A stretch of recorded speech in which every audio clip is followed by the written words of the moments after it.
If you want it, you got it. You know I don't rock it. They never could stop it. It's stuff in my pocket. Go up for the store and they never could block it. After the show, I count up in the miles. Tears fall for the last fight. 100 bands through the time of the night. When you left, I ain't want to live life. Now I'm happy on the in and outside. Can you make it better? Chop out like Griselda. Don't go with Beretta. Hustling through the night, yeah. Spin the block for stretch. We can hood up when we wet. It's all gonna be alright. Yeah, but that road choice take your life. And they should give a roll to niggas who own it, who don't know a thing but trap though. Face up with that over neck. Tell it don't make you relax though. They can look simple right up and get got though. I put that love on a map though. Turn up on a bitch when I'm doing up a perk though.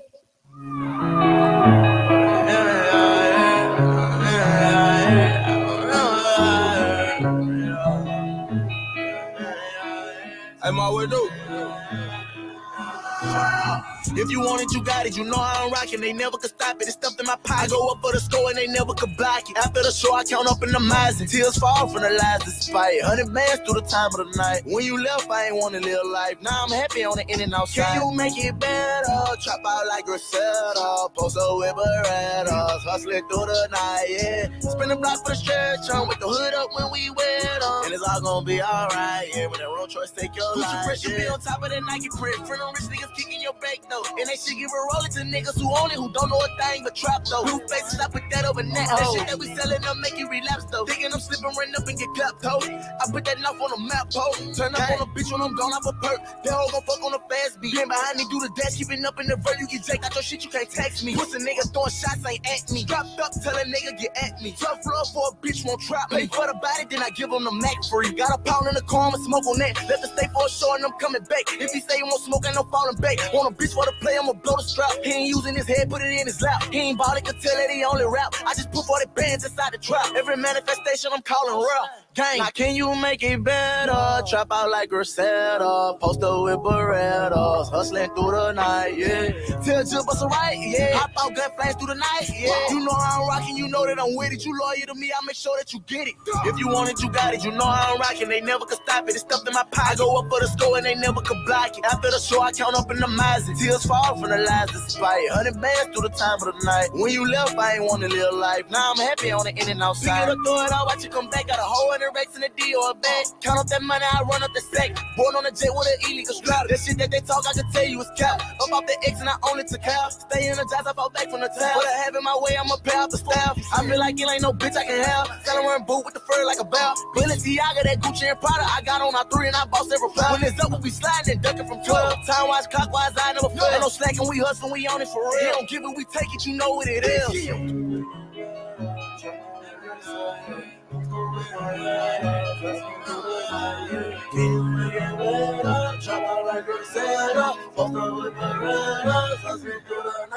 Now can you make it better? Trap out like Griselda. Post up with Berettas. Hustling through the night, yeah. Spin the block for the stretch.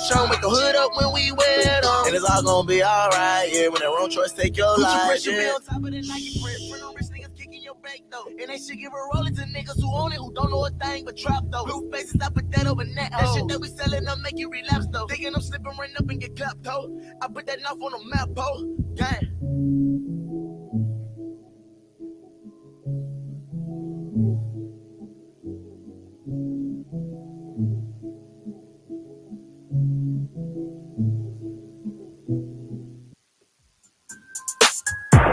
So sad, KKK. Young nigga, I got old cash, spazzing on they ass. I got product on my whole ass. Got my lab one mad, pop a nigga like a damn tag. Shopping on they ass, I just bought a new old Jag. Yeah, it's so fast, smoking flocker, you a jackass. All I smoke is gas, don't you ask me where the pole at, where your clothes at. I ain't talking about my niggas, damn, but y'all tripping too. Is it you? Damn, my nigga, what the hell got into you? Project baby, y'all was skipping in the hallway, I was skipping school. All my P's. I'm going to get involved with the Texans. I think they win the division here on the road, and that also would come with a pretty big upset on the bottom of the screen there with the Titans and Ryan Tannehill at home. We've got a squad ride sweep. Let's fucking go, boys. How about that? How about the Magic? So, Ron, we'll be seeing, brother. You were a terrible coach. We are in the same spot now that we were in 4 years ago. If not, maybe even worse. All right, and then, yes, a Five Guys bang. How about it, Jets? 200 to win $2,200. What do you say? I'll tell you what this screams to me. Like, I think Corum still gets his yards, but this square screams to me there's going to be a big run early in the game from Michigan, and you're going to look up and be like, oh, surely it's Corum. No, it's probably going to be Donovan Edwards. What is that? Dang. Is that from bro, your camera? I don't know. These TikTok cameras, bro, they be getting me. Yeah, there it is. Squad rides are perfect in the new year. Let's fucking go.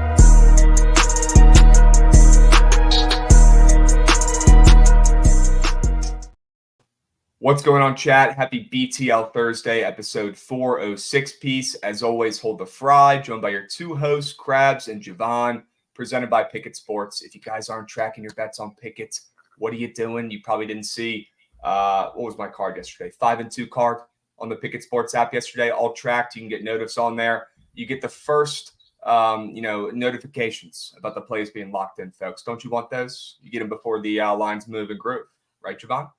Yeah, get them early. On some WCLD, right? CLD, CL Schme. All right, all you got to do is pick winners. Yesterday we did that, Javon. Let's go ahead and cut the shit and pull up the squad ride W. Let's go, chat. Running it back. Another W. Air. It's 2 words, air.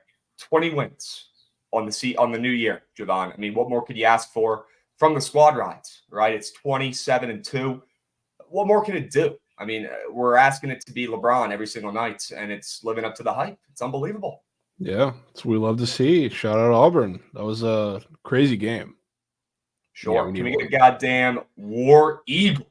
Come on. War damn Eagle. What do you say, Brian? I mean, they look like the fucking 2015 Warriors out there. They looked incredible. Absolutely incredible. I mean, that game was action-packed. I hope you guys took the over. Man, I hope you guys took the squad rides, right? It was points galore, action-packed. They dropped a 55 berg in the first half, and they held on for dear life, Javon. We could not ask for anything more, right? Just give me a break. Squad ride, Prince once again. Come on. UNC Asheville, free, outright. I knew that was a winner when we saw the line move to a pick'em right before tip, right? So that was a W. Great game by Asheville, Drew Pember and co., but it was mainly the guards running the show there and pushing the tempo. So that smacked Auburn -5.5. Sure, that was the squad ride that printed. The Auburn George Mason parlay I initially liked. It was cake because George Mason found another way to blow a game. I cannot believe it. I don't understand it. This George Mason team has so much talent, so much potential. It's all wasted. And they blew another lead. Last night, they've lost like 4 games in a row. They're toast. George Mason, stick a fork in them. They're done. Celtics, never the play, but you also pivoted to that over. Drake also was never the play. Yeah, cake. Toronto, -7. I think that ended up losing by 1. Nice. Dennis Schroeder missed free throw. Great. Yep, missed free throw there at the end. So love that. Northern Iowa, like I told you guys, favorite play yesterday. That smacked. That was free. Sneak units were deployed and they returned home. Javon, you had the Toronto-Dallas over. Plenty of goals to go around in that game. 9 of them. 9-piece. Hold the fry. And then you came through with Janai Broom, who was an absolute beast, in the middle and second half of that game, leading Auburn, to a W. Xavier Johnson found another way to soar over his square. I don't understand. It's been like 17 in a row, Javon. Maybe we can pull up the prop stock cash chart here, Goots. Real quick from my Twitter last night because it was insane and the chart looks ridiculous. Yep. I'm the guy who takes his unders, I guess. I'm the guy who takes his less thans. That's just me. It is what it is. I'm going to keep doing it until we eventually smack one. But my goodness, Javon, Xavier Johnson just turns into freaking Chris Paul every game. Literally CP3. That's unreal. I don't Crazy. get it. I wonder how many more times they're going to give us that square. I don't know, man. I mean, it's probably going to keep staying up until, we see anything different. It's going to stay at the same number. It's college basketball. It's not the NBA, right? They're not monitoring it as heavily. But, now that people are starting to talk about it, maybe they'll take it off. I don't know. What do you think, Goots? If anyone's going to get him, it's going to be you. So it's coming. I mean, yeah. No one else is going to keep betting this guy's less than. So you kidding me? Yeah. I wouldn't. I wouldn't recommend that to a friend. Are you kidding me? No. All right, W's. We're going to get Mikey Overs on here in a minute to talk through that Providence electric victory last night, which, I mean, I had sneak units on it. I texted Mikey that it was my favorite play of the day once we got towards tip-off, which is a scary sight. Mikey goes, oh, we're cooked. I was like, yep, we're cooked. But they came through. We'll talk about that here in a moment and talk about Vegas a little bit because some of the squad's already out there right now. We'll talk about that. And then the rest of the group's going out there tomorrow. I'm fucking hyped to link up with the squad, hit the tables, hit some bets, and lock in for the Super Bowl. So a lot to go over. All right, we'll do King of the Board. We'll finalize that today. I've got one play left. Maybe I'll just take Mount St. Mary's money line and go about my day at minus 800. We'll see how it goes. And then, they'll find a way to lose. But we've got that. We'll go over some Super Bowl novelty props later on in the show. And then obviously a bunch of college basketball games today we can cover along with NBA and NHL. Guys, not going to do too much NFL stuff today. Not going to do too much Super Bowl talk. You guys know where my coins reside, obviously, and with Javon's as well. But we're releasing the podcast later today, probably later tonight, to be honest with you, on YouTube. If you want to watch the live show tonight, yep. If you want to watch the live show, it'll be on YouTube. If you want to listen to it on Spotify or wherever you get your podcast, go follow the Book It Sports Podcast Network on Spotify or wherever you listen to your podcast, Apple Music, Apple Pods, whatever the hell it is. Go check us out. Drop a follow, drop a like on the pod. It's dropping later tonight. And that way tomorrow with no streams, you will have something to listen to and find some winners. Okay. Javon, about 45 minutes it went, and plenty of talk about, sides, totals, what's going on in the game, player props, prize pick squares, you name it. So not going to do too much NFL today, W gatekeeping. You guys can go check out the pods later today for that. There we go. Awesome. Is that poker stream tonight? Yes. Yes. I'm happy you asked, Jockey Milk. W question. The poker stream is later tonight. We will figure out, the link or whatever it is. I'm sure we will post it on the Book It Sports Twitter. You guys know we will. Definitely need to make sure we're all tuned in for this. I don't think we're talking about it enough. This is a dope opportunity for the boys to not only, maybe win some coins. We're probably not expecting that, but to hang out with some goats, right? And just, make content out there. So stay posted. I'm definitely going to be tapped in and checking that out, watching that tonight, while I'm packing, getting ready for Vegas tomorrow. All right. Yeah, that'll be Let's go and finish up. Trent's already getting warmed up. He's posted that he already lost his first roulette spin. So no, he didn't. He just got there. Just got there. Already down some coin. So it's not even 10 a.m. in Vegas. He's already down coin. W warm-ups over there. It's like he's doing a day early.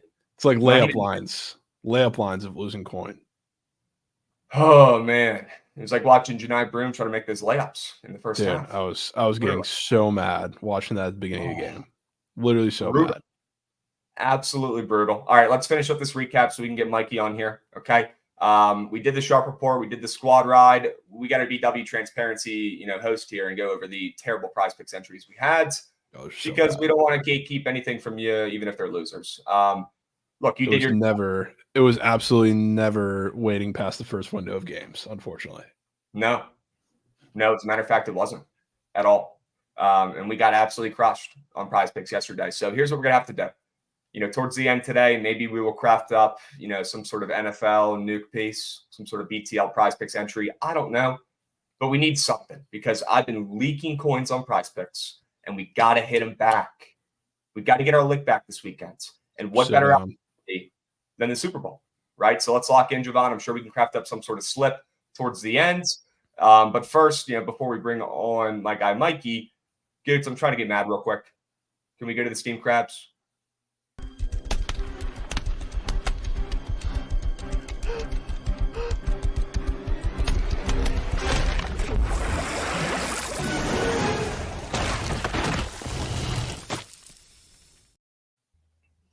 Yeah, I thought this was a meme account when I saw this earlier. Turns out this is about as true as it gets. Brian Johnson. Yeah, come on over to DC, brother. You did a great job in Philly.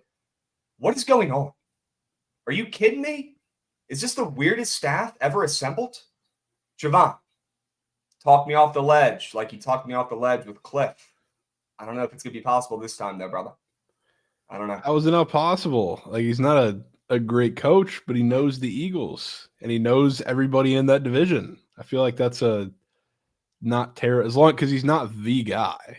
says prominent role, but Cliff is still the guy running that offense. So, I mean, I wouldn't mind a guy who knows that division and knows one of your biggest rivals. I don't know if you can say rivals with a bug in a windshield, but let's just bring back Jason Garrett, get him back from the analyst desk. We'll get him in here. Maybe he knows a thing or two still about the Cowboys. Who else? What other terrible coaches in the NFC East can we bring back? Any terrible Giants coaches we can bring back? I'm sure there's like a handful of them, right? Golly, bro.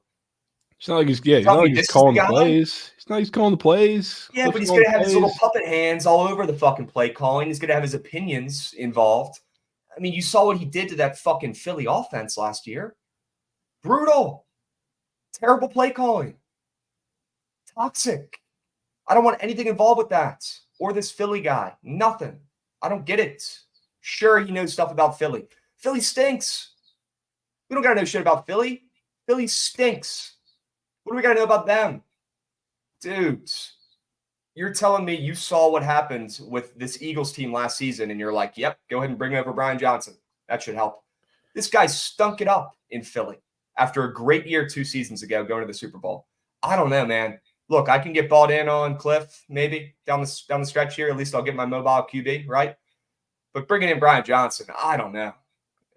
I don't know, man. Dan Quinn, Brian Johnson, Cliff Kingsbury. What the fuck is going on? You know what? I'm going to say it. I don't love the Dan Quinn hire, but I love the coaching staff he's assembling. I think it's good. I think it's patchwork to the point that it's so crazy it just might work. This is what Dan Quinn does. Everywhere he's gone, he gets a bunch of weird hires that don't really make sense, and then they end up coming together and looking good. And Cliff is going to be the guy in that offense. Everybody else behind him is not going to mean nearly as much as you think. But I think they all will cut in their little role. That'll be pretty important, especially remember what I told you about Cliff Kingsbury, who the main beneficiary of that would be? Because it's really, if you're talking about everybody on the roster right now, I don't think there's anybody that is helped more by Cliff Kingsbury than Brian Robinson in the run game. And you know what the Eagles can say? They did very well the entire time Brian Johnson was there. They ran the football very well. They ran the damn ball. Play calling was the issue, which he won't be doing in Washington. But I can guarantee you the tweaked little run schemes that they're going to have in that little air raid-ish style offense that Cliff's going to run, I think that's the key. So I like it. I'm not against it. Well, I don't like it, and I am against it. How about that? Fair. How about it? Oh. You know what this feels like right now? This feels like when I was very pessimistic about the Bucs to start the season. You were talking me off, and now the rules have flipped. Yeah. But your Bucs have won shit, and they're not the most toxic, least winning franchise in the history of sports in the last 20 years. It's a little different every year. Yeah, but the expectations are also different because, the Bucs, they were in the playoffs for a couple straight years and won a Super Bowl with Brady. So, it would be a disappointment if they were, the worst team in the league. The Commanders can win 7 games and say it's a success. Well, that's beat. That sucks. Okay, and enough talking about Brian Johnson. The only Brian Johnson I know and love is the former kicker from Virginia Tech. It was actually a Commander at one point. We had him on the show. We had him on the show early on BTL before he came on and started co-hosting. He's at my time, I think we talked about that. That was what winning field goal did he have against the Raiders or something in a year? He had 2 that year. There was one that was what the Whoa. Dude, you see that? Yeah. Dude, see, it chooses when it wants to do it too. I don't get it. Brian Johnson, 2 game-winning kicks that year when he came on BTL. People forget NFL kicker. One of them. Oh, there it is. Let's go. Sure. Happy birthday, Krabs. Happy birthday, Krabs. But yeah, whatever. There was one of them. I forget exactly which one it was. I think it was Raiders, but I could be absolutely tripping and that could be way off. But that was finish off my biggest parlay of my betting career at the time. So I was hype. So that's why you're a big Brian Johnson fan. Okay. Yeah, I made a crazy NFL underdog leg because that was also the same week that the Lions, you remember they won their first game of the season with Goff in that last second touchdown against. Yeah, it was that same week. So I made a crazy underdog leg with them in it. So that was crazy. Shout out Brian Johnson. Yeah, not this one, not this guy, the other Brian Johnson. All right. Get this guy off my screen, Gates. Let's go ahead and bring up the GOAT, Mikey Overs. I know he's hyped about that Providence win yesterday. Okay, look, it hasn't been the great season we've all wanted or expected from the Friars, but they show heart, and that's all you can expect or ask for, right? They show heart. So much heart. They show some heart. I'll tell you what. They show some heart. You know what's funny? Like yesterday's game, obviously I'm juiced, I'm amped, I'm like all over Providence Twitter. So like I feel like I'm in the dungeons of Providence Twitter. So everyone's like juiced up. Something felt weird about yesterday's game, right? Regardless of the line, because I mean we saw a similar line with Texas or the day before, even though Texas was favored, but a short line against a Creighton team that pretty much should just like bang the shit out of us. Like there was no reason that we should hang in that game after the performance we put on against Villanova. But all day, I got everyone coming up to me, DMing me, dude, is it the Friars today? Like it might be the Friars today. Is it the Friars today? I got Josh going, dude, it's got to be the Friars today. I got Dave going, dude, it might be the Friars today. Check my DM. I got like 6 guys like, dude, is it the Friars today? Is it the Friars today? Then I get a Krabs, and I started thinking, I'm like, dude, it might be the Friars today. Then I get a text from Krabs. It says, hey, man, starting to really fall in love with the Friars today. Immediately after, no shot. I was like, no. The minute Krabs and I both like, Providence, dead. It's dead. It's dead. It's dead. So I went into the game being like, dude, it's dead. We're dead. I wasn't happy about it either, right? I told you it was fucking cookied, right? It is what it is. I sneak nuked them for an extra unit and a half, right? It's biggest bet of the day yesterday. I had to let you know. But my goodness, did they look good? Not really their defense, I'll be honest. I mean, Creighton was, Ashworth going off, whatever. But their offense fired on all cylinders. My goodness, they've got some dogs on that team. And look, they'll figure out how to use them, right? I still feel like there's a lot of work to do with this team, and Kim English still trying to figure it out. But it could be worse, right? It could be worse. And coming off that, there you go, acting like we won the Natty. W. As you should. As you should. I'd be doing the same thing. W right? Camera quality. The W. Oh, there you go. I think that was the flip camera. You remember that back in the day? Sure. Flip camera was crazy. Unbelievable. But look, man, I mean, Providence, maybe they went out. Maybe they sneak in the tourney. I don't know. Maybe they make some noise in the conference championship. Either way, right, you had your expectations lowered when Coach left. You didn't expect much. You saw them get absolutely destroyed, I think, by Villanova in that last game when they couldn't really shoot. It was like 30% from the fields. But you bounce back with a 91 piece, and you beat Creighton outright because that's what Providence does at home. They win. That's what they do. And I'll tell you what, too. Not to sound like a bot, but having supported some of the worst teams my entire life, the Seton Hall Pirates growing up, my dad had season tickets, so I was at every game. Those were some of the worst teams in Big East history, and that's when the Big East had Notre Dame, Cincinnati, Syracuse, Notre Dame. Like, they would just get banged on. Being a Jets fan, whenever there's a really bad loss, all I look for is, like, a response, right? Like, I don't need a win. I don't need, like, to come out being like, listen, this is what's going to turn the tide. Since I've supported some horrible teams, like I've kind of hampered my expectations this year for Providence, and all I wanted to see was a response. And the response was, let's just score the ball. It was disgustingly bad against Villanova. Shooting 18%, like, should be illegal. They should have just stopped at halftime. Like, there was no amount of comebackage of shooting that we could have done in the second half for me to be like, yeah, okay, that was a good game for us. Like, shooting 18% is fucking embarrassing. All I was looking for was some scoring. And it seems like we came out and responded in a way that we scored the ball. And that's all I wanted to see. And that's what I kept telling everyone. I told Josh, I was like, listen, man, like, short line is great. It's going to be a weird game, I'm sure, because we're at home.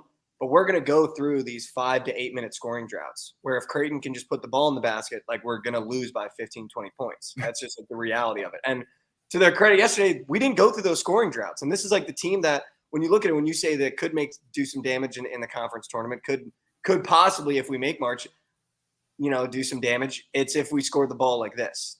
And that was good to see, right? And I mean, Devin Carter, he's the best player in the country. It doesn't get better. He's nice. He's actually really good. So good. I agree. That was like the first time I got to watch a full game for the kid this season, right? Compared to last year. And he's the guy, right? Him and Oduro. They're the two dudes on that team, just, carrying, right? And they absolutely balled last night. Oduro dropped a 30-burger. On the back-to-back defensive player of the year in the Big East. Like, give me a break. Yeah, and that's can we talk about awards? Can we talk about that? Ryan Kalkbrenner, fucking ass. I'm ready to say it. Park car. He's not good. Straight up. That guy, he is a gump. He is slender man in the paint. He can't cover a parked car. Oduro is running circles around him, and Oduro's 6'10", 6'9". Right? Dude, he was absolutely working him. Bodying him. Yes, because he's soft. He's soft. Kalkbrenner can score. Don't get me wrong. He's a great offensive big man in college basketball, above average, I'd even go as far to say almost elite. He's great. Defensively, brutal. And that's what this Creighton team struggles with, man. They really cannot defend anything. And talk about one of the biggest disappointments of the season. It's great. I mean, they're up there, right? Everyone had them, top 15 in the country before the season. They have, Ashworth coming in from Utah State, stud point guard, who, by the way, played great last night. He made every three he took. But, it's not enough, and they can't D up at all. So it's Creighton is a joke. They're definitely one of the biggest, letdowns of the season in college basketball. 100%. For sure. And Goots, if you could put that photo back up of that bozo that used to be the former coach of the Providence College Friars. I saw this last night, and I was like, there's no way that this can be true at all. Like, there's no way. They're playing in Seton Hall. There's no way that a grown man had the audacity to say this to a student. But apparently the student was saying that's $7 million a win, because I think he only has, 4 wins this year, something around there. And with his contract, that would tend to be like the money or whatever that it would add up to be. To say this to a student, they're completely gone. Like, this Georgetown team is washed out. Ed Cooley had no idea what he was undertaking. I think he thought he could walk in there like he did at Providence, and the fans would get behind him and the students would get behind him. This is a Georgetown team that's not the Georgetowns of the early 2000s, the early 90s that have like a fan base that's rabid. This fan base has given up. They brought everyone possible to take care of this ship, and it has completely failed. So this is not a fan base, an organization, a student base that even gives a fuck about the basketball team anymore. I think everyone thought, I'm coming off Providence. Like, I'm going to go to Georgetown. I'm going to revive it. He thought he'd get players jumping ship all across the country. All he got was guys that rode the bench at every Power 5 school to come to his school, and he put him in a starting 5, and they fucking suck. And to say this to a student at Seton Hall, like, I could not be happier that we have a guy in Kim English that doesn't take credit for any win, that doesn't take credit for anything that they're doing, that in literally every interview goes out of his way to be like, what we're building here is bigger than the basketball team. Like, the basketball team isn't make or break at Providence College. Like, the things that we're building in Rhode Island are bigger than the basketball team. And to have a coach that just sits there like this with his arms crossed as Devin Carter pulls from the logo, that's not like freaking out, losing his mind. Like, I mean, I could not be happier that this guy is gone. And it's funny that when it happened, it was like all the alarms went off. I was like, it's over for us. Like, Ed Cooley really built everything. Like, this is a nightmare scenario. Like, I didn't really have the faith in Kim English. I was like, young coach, it's going to probably be a couple of years till he gets things going. Like, we're going to go through some years with him.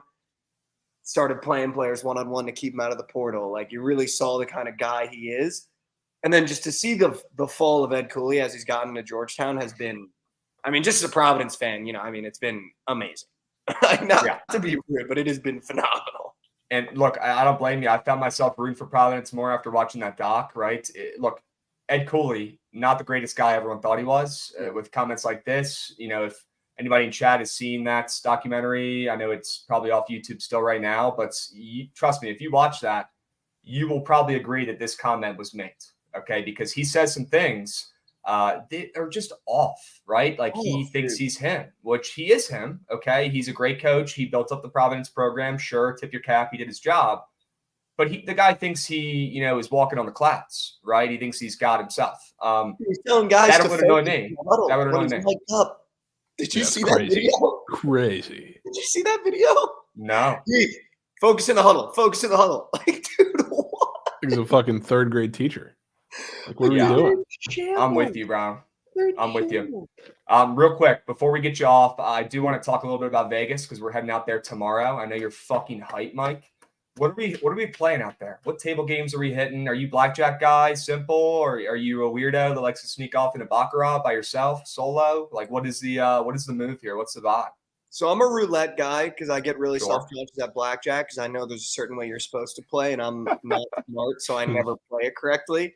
And poker makes me nervous because if I don't know everyone at the table, I feel like I'm going to look like a bot. So I just kind of stick to roulette, and I don't mind the slots. But what I will do for you guys is I'm going to release my $1,000 touchdown score on BTL because I'm going to the house today to film the video.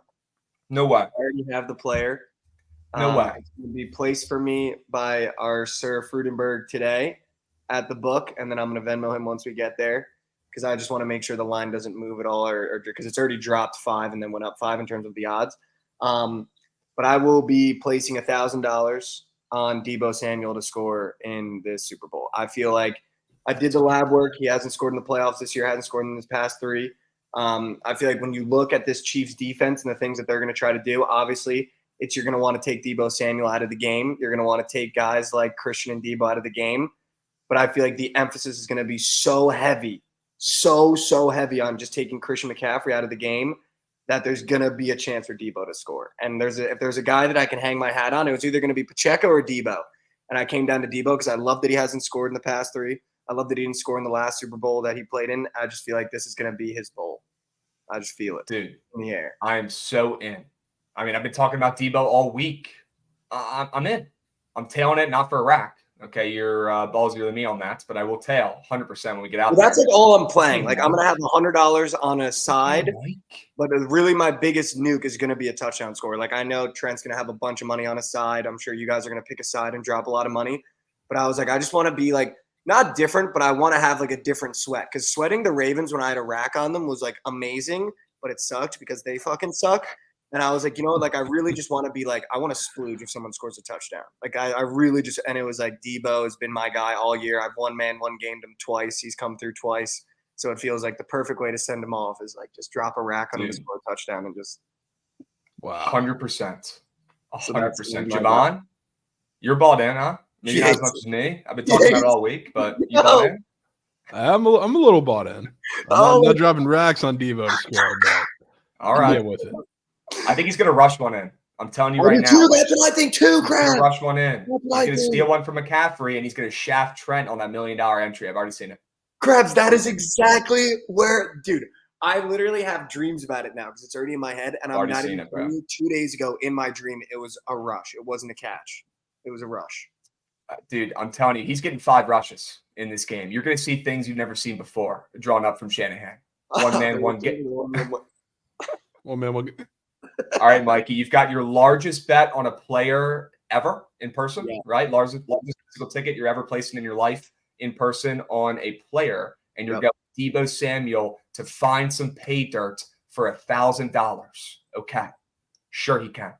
Plus 135, and then JJ said it moved to plus 130 this morning, but he said one of the books still has it at 35, so he's going to try to go over there today. Let's fucking go, Mike. Huge. Excited to see that slip. All right, so let's fucking cash, and we'll catch you tomorrow when we get boots on ground in Vegas, brother. All right, let's have a fucking weekend. Let's get weird. Good win from the Friars last night. They brought him the coins. We're back. All right, brother. I'll catch you tomorrow, Beast. Peace, guys. Peace. Dubs. Let's go. 2 things. Number 1, Providence might be back. Number 2, Deebo Samuel. Look, I've seen worse $1,000 player prop nicks. Okay, I've been talking about Deebo all week, right? He's not going Ayuk. He's not going, McCaffrey, right? I like the angle, right?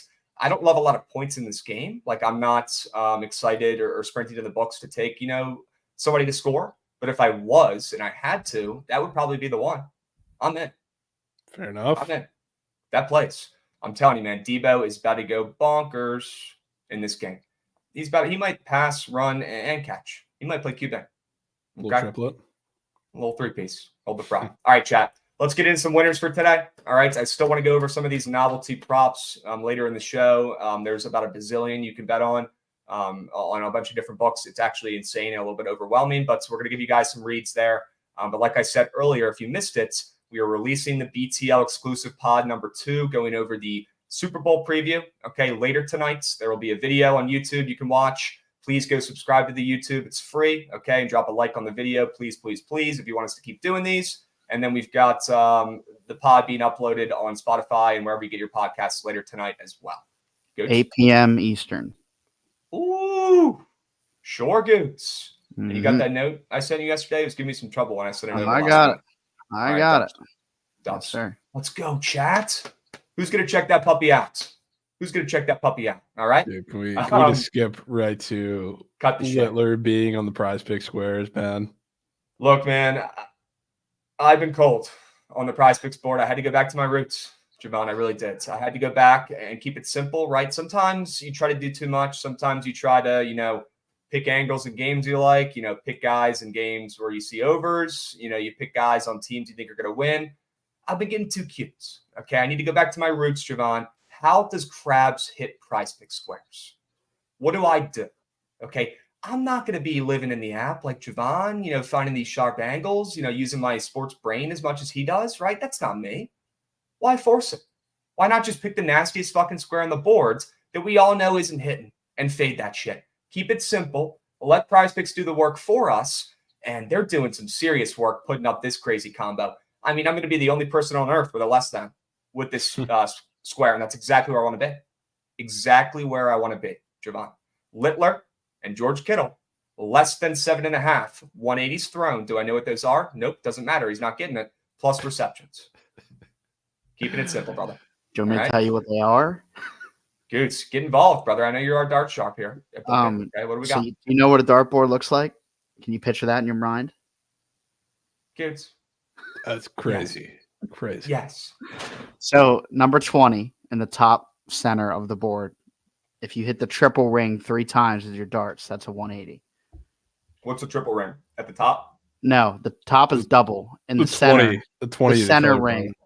The center ring. Okay. With the different colors. Yep. They throw 3 darts at a time. If they hit 3 in that triple 20, that's 180. I mean, I feel like you're asking for the world. Taking that more than. I mean, you're telling me he's got to freaking hit 3 in a row, bang, bang, bang, like that? They happen a lot. Like 5 times, 4 times, 3 times? They happen a lot. They're pros, Krabs. They're pros. Yeah, they're pros. That's like saying Wilt Chamberlain scores 100 points every game. He didn't even do it once. I can go ahead to 180 right now. Yeah?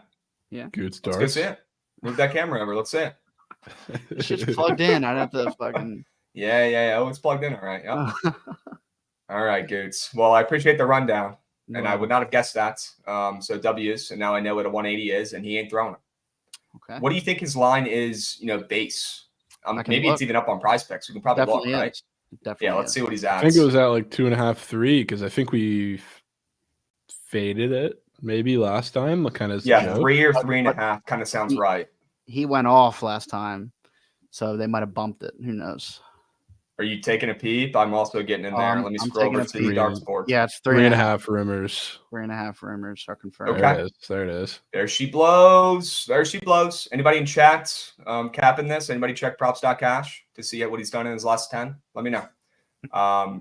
Golly, man. All right. They bumped him up this time. He's been balling. All right. Perfect spot to fade. Sell high on Littler. Okay. We'll see how it goes. Because to be honest with you, look, I gave you guys the rundown. I gave you guys the spiel. I just picked the nasty square on the board today that I think is going to, obviously soar under, right? Go less than. Yes, it pairs with, Kittle on Sunday, sure. But we won't have a BTL till after that anyway. So I figured, what the hell? Lock it in, give the people a winner, and we go about our day. Javon, you think that shit's hidden, or you think I'm cookie?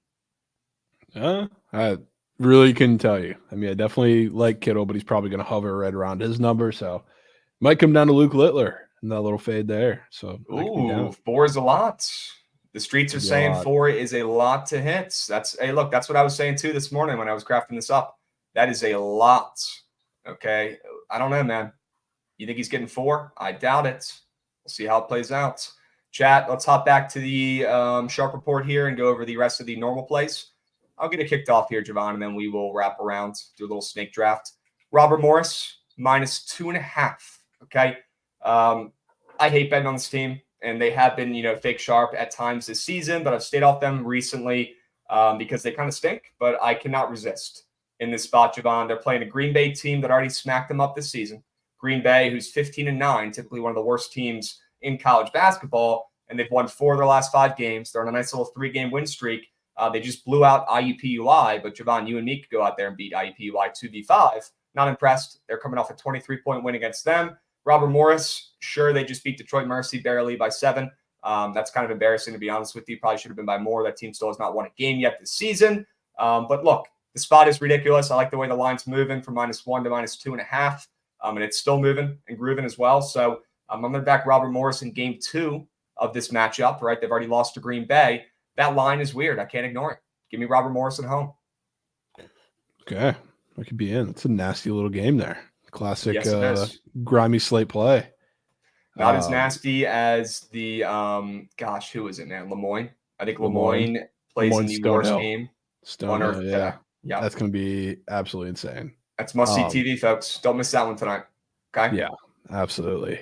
I'm taking the Pacers -6 against the Warriors today, who are in another like scheduling spot that I guess kind of reminds me of that Hawks game that I've referenced a couple times where they were so very clearly gassed in that game and it went to overtime and that kind of compiled things. But now they're back to back on the road after playing Philly last night, which they did get. It was a little bit of a blowout, so they're not playing, the entirety of minutes in that game, but still pretty tough spot, and especially a tough spot because they're playing a team similar to the Hawks that's really going to push the tempo in this game.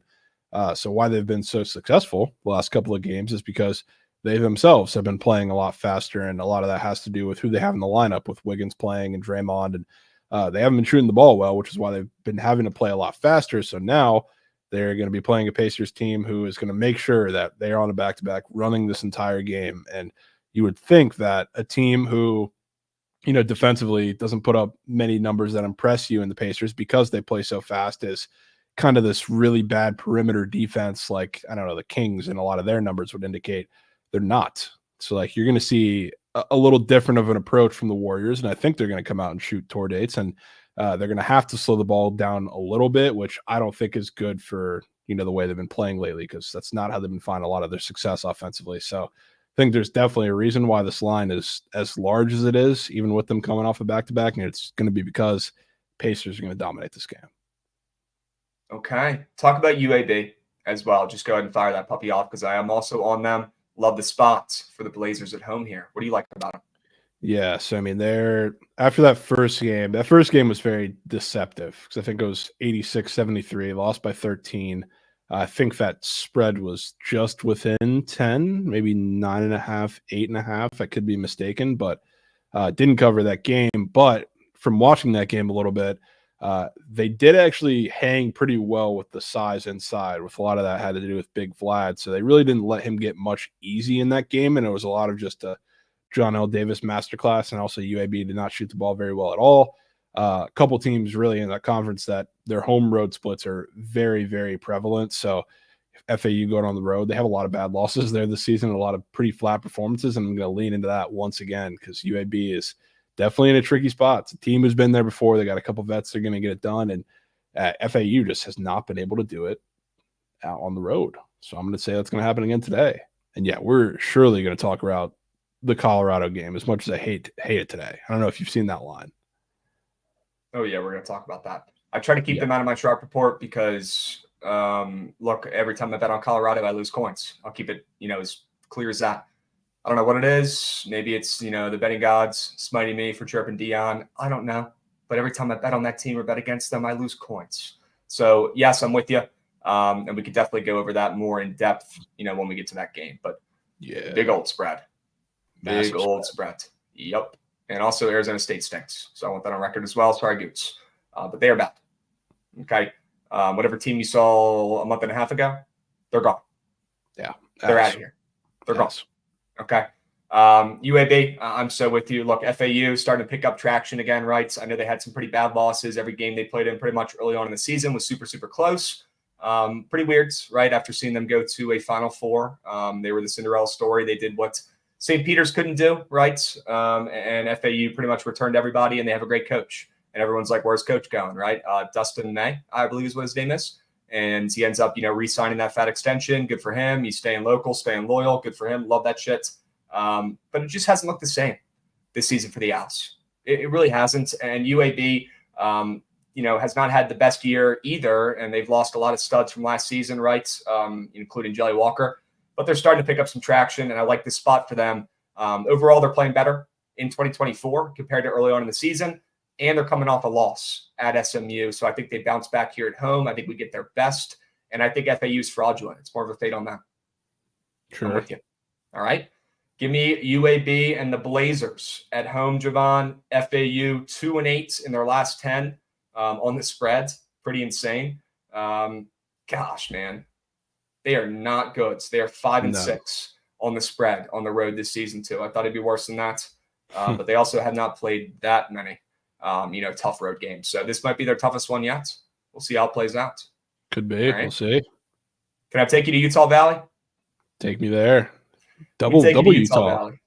Double Utah for you. A lot of Utahs.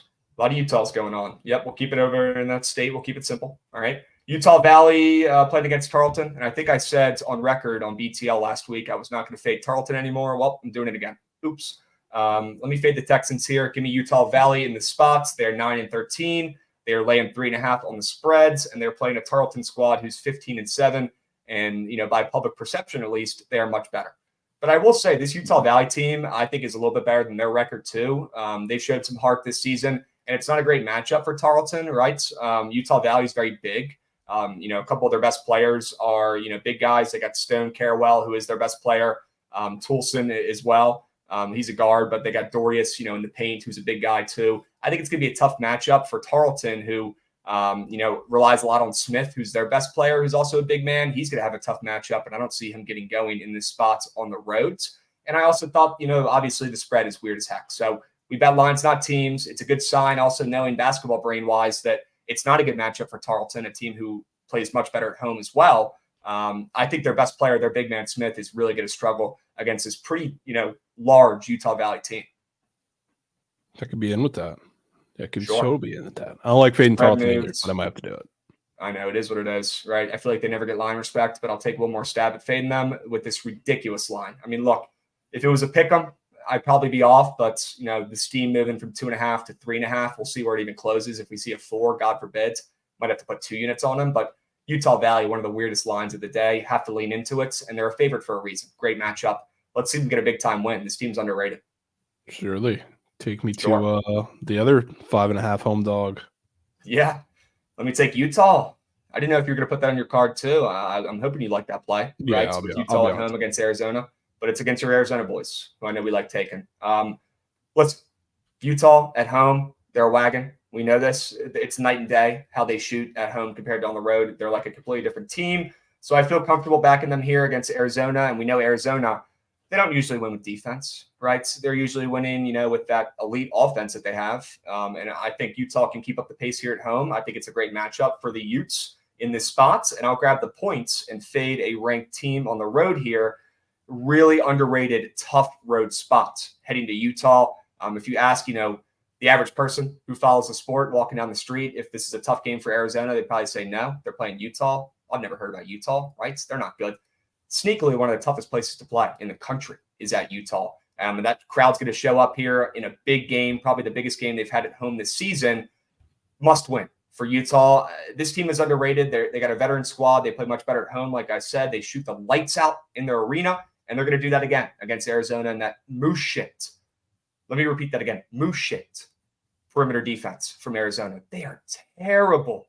Yeah. They don't get an arm up. A little bit. They don't cover anybody on the three-point arc. Utah is going to shoot the lights out at home. Look, if they don't, I'll charge it to the game, right? But they're going to have every opportunity and plenty of wide open threes. Plenty. You want to know why it's not on my sharp report card? Why? Because I'm just taking the ML. You want to know why?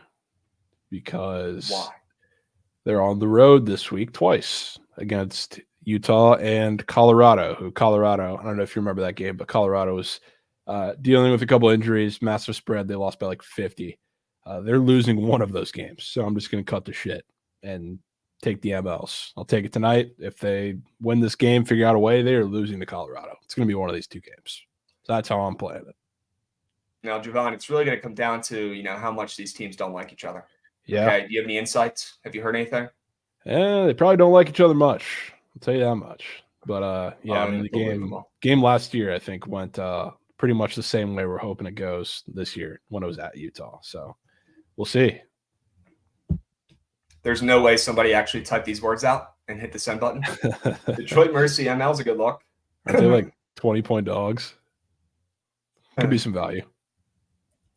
I mean, there's definitely value at this point, right? They're 0-24 on the season, Javon. They're playing Wright States. They're only getting 18.5 points. You think they cover that game? Only 18.5 is crazy. It's a crazy size to say. Not only are they 0-24 on the season, and by the way, guys, I follow college basketball probably more than 99% of people. Javon, you're also in that boat, obviously. And so is a lot of chat here, right? A lot of you guys follow college basketball more than the average fan, right? It's not rocket science. That's why you're in here getting winners every fucking day. this Detroit team, look, how often do you see a squad still winless in February in college basketball? Never. Never, ever. I can't tell you the last time there was a team that was winless on the season, not a conference win, not a win against, a D2 team in the beginning of the year, nothing. Like, can you remember a single time where there's been a team this far into the year, even in 2024 or even in the new year, right? Once the calendar flips, Javon, that has been over and still has not gotten a win up to this point? Anybody in chat now? Detroit wins outright tonight. They're going to win outright soon. They will. They will win outright soon. Like, I wouldn't blame just putting like 0.2 units on their ML starting today and just, if that loses or when that loses, you put 0.2 the next game and then 0.4, try to get your lick back. They're going to win one of these games eventually. It's basketball. The ball still has to go in the hoop. It doesn't matter how good or bad you are. Eventually, you're going to get a matchup. There's too many games. The sample size is too large where they play an opponent that just can't put the ball in the hoop and they shoot like Providence against Villanova, 29%. That's how basketball works. It's not football, right? It's way less predictable, in my opinion. Detroit Mercy's going to win a game eventually, right? Could it be today?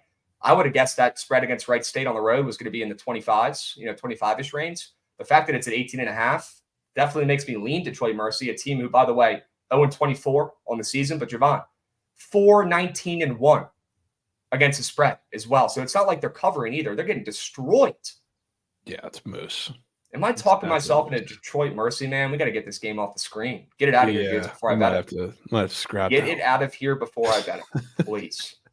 Holy smokes, we're safe. That was close. Oh, crazy. I almost locked it in. That ML is looking at me funny. All right. Utah plus 5.5. Just went over that one. Javon, take me to the ice. Yeah, give me the Bruins today. Which, sure. I don't know if you saw or paid attention to what happened their first game out of the break.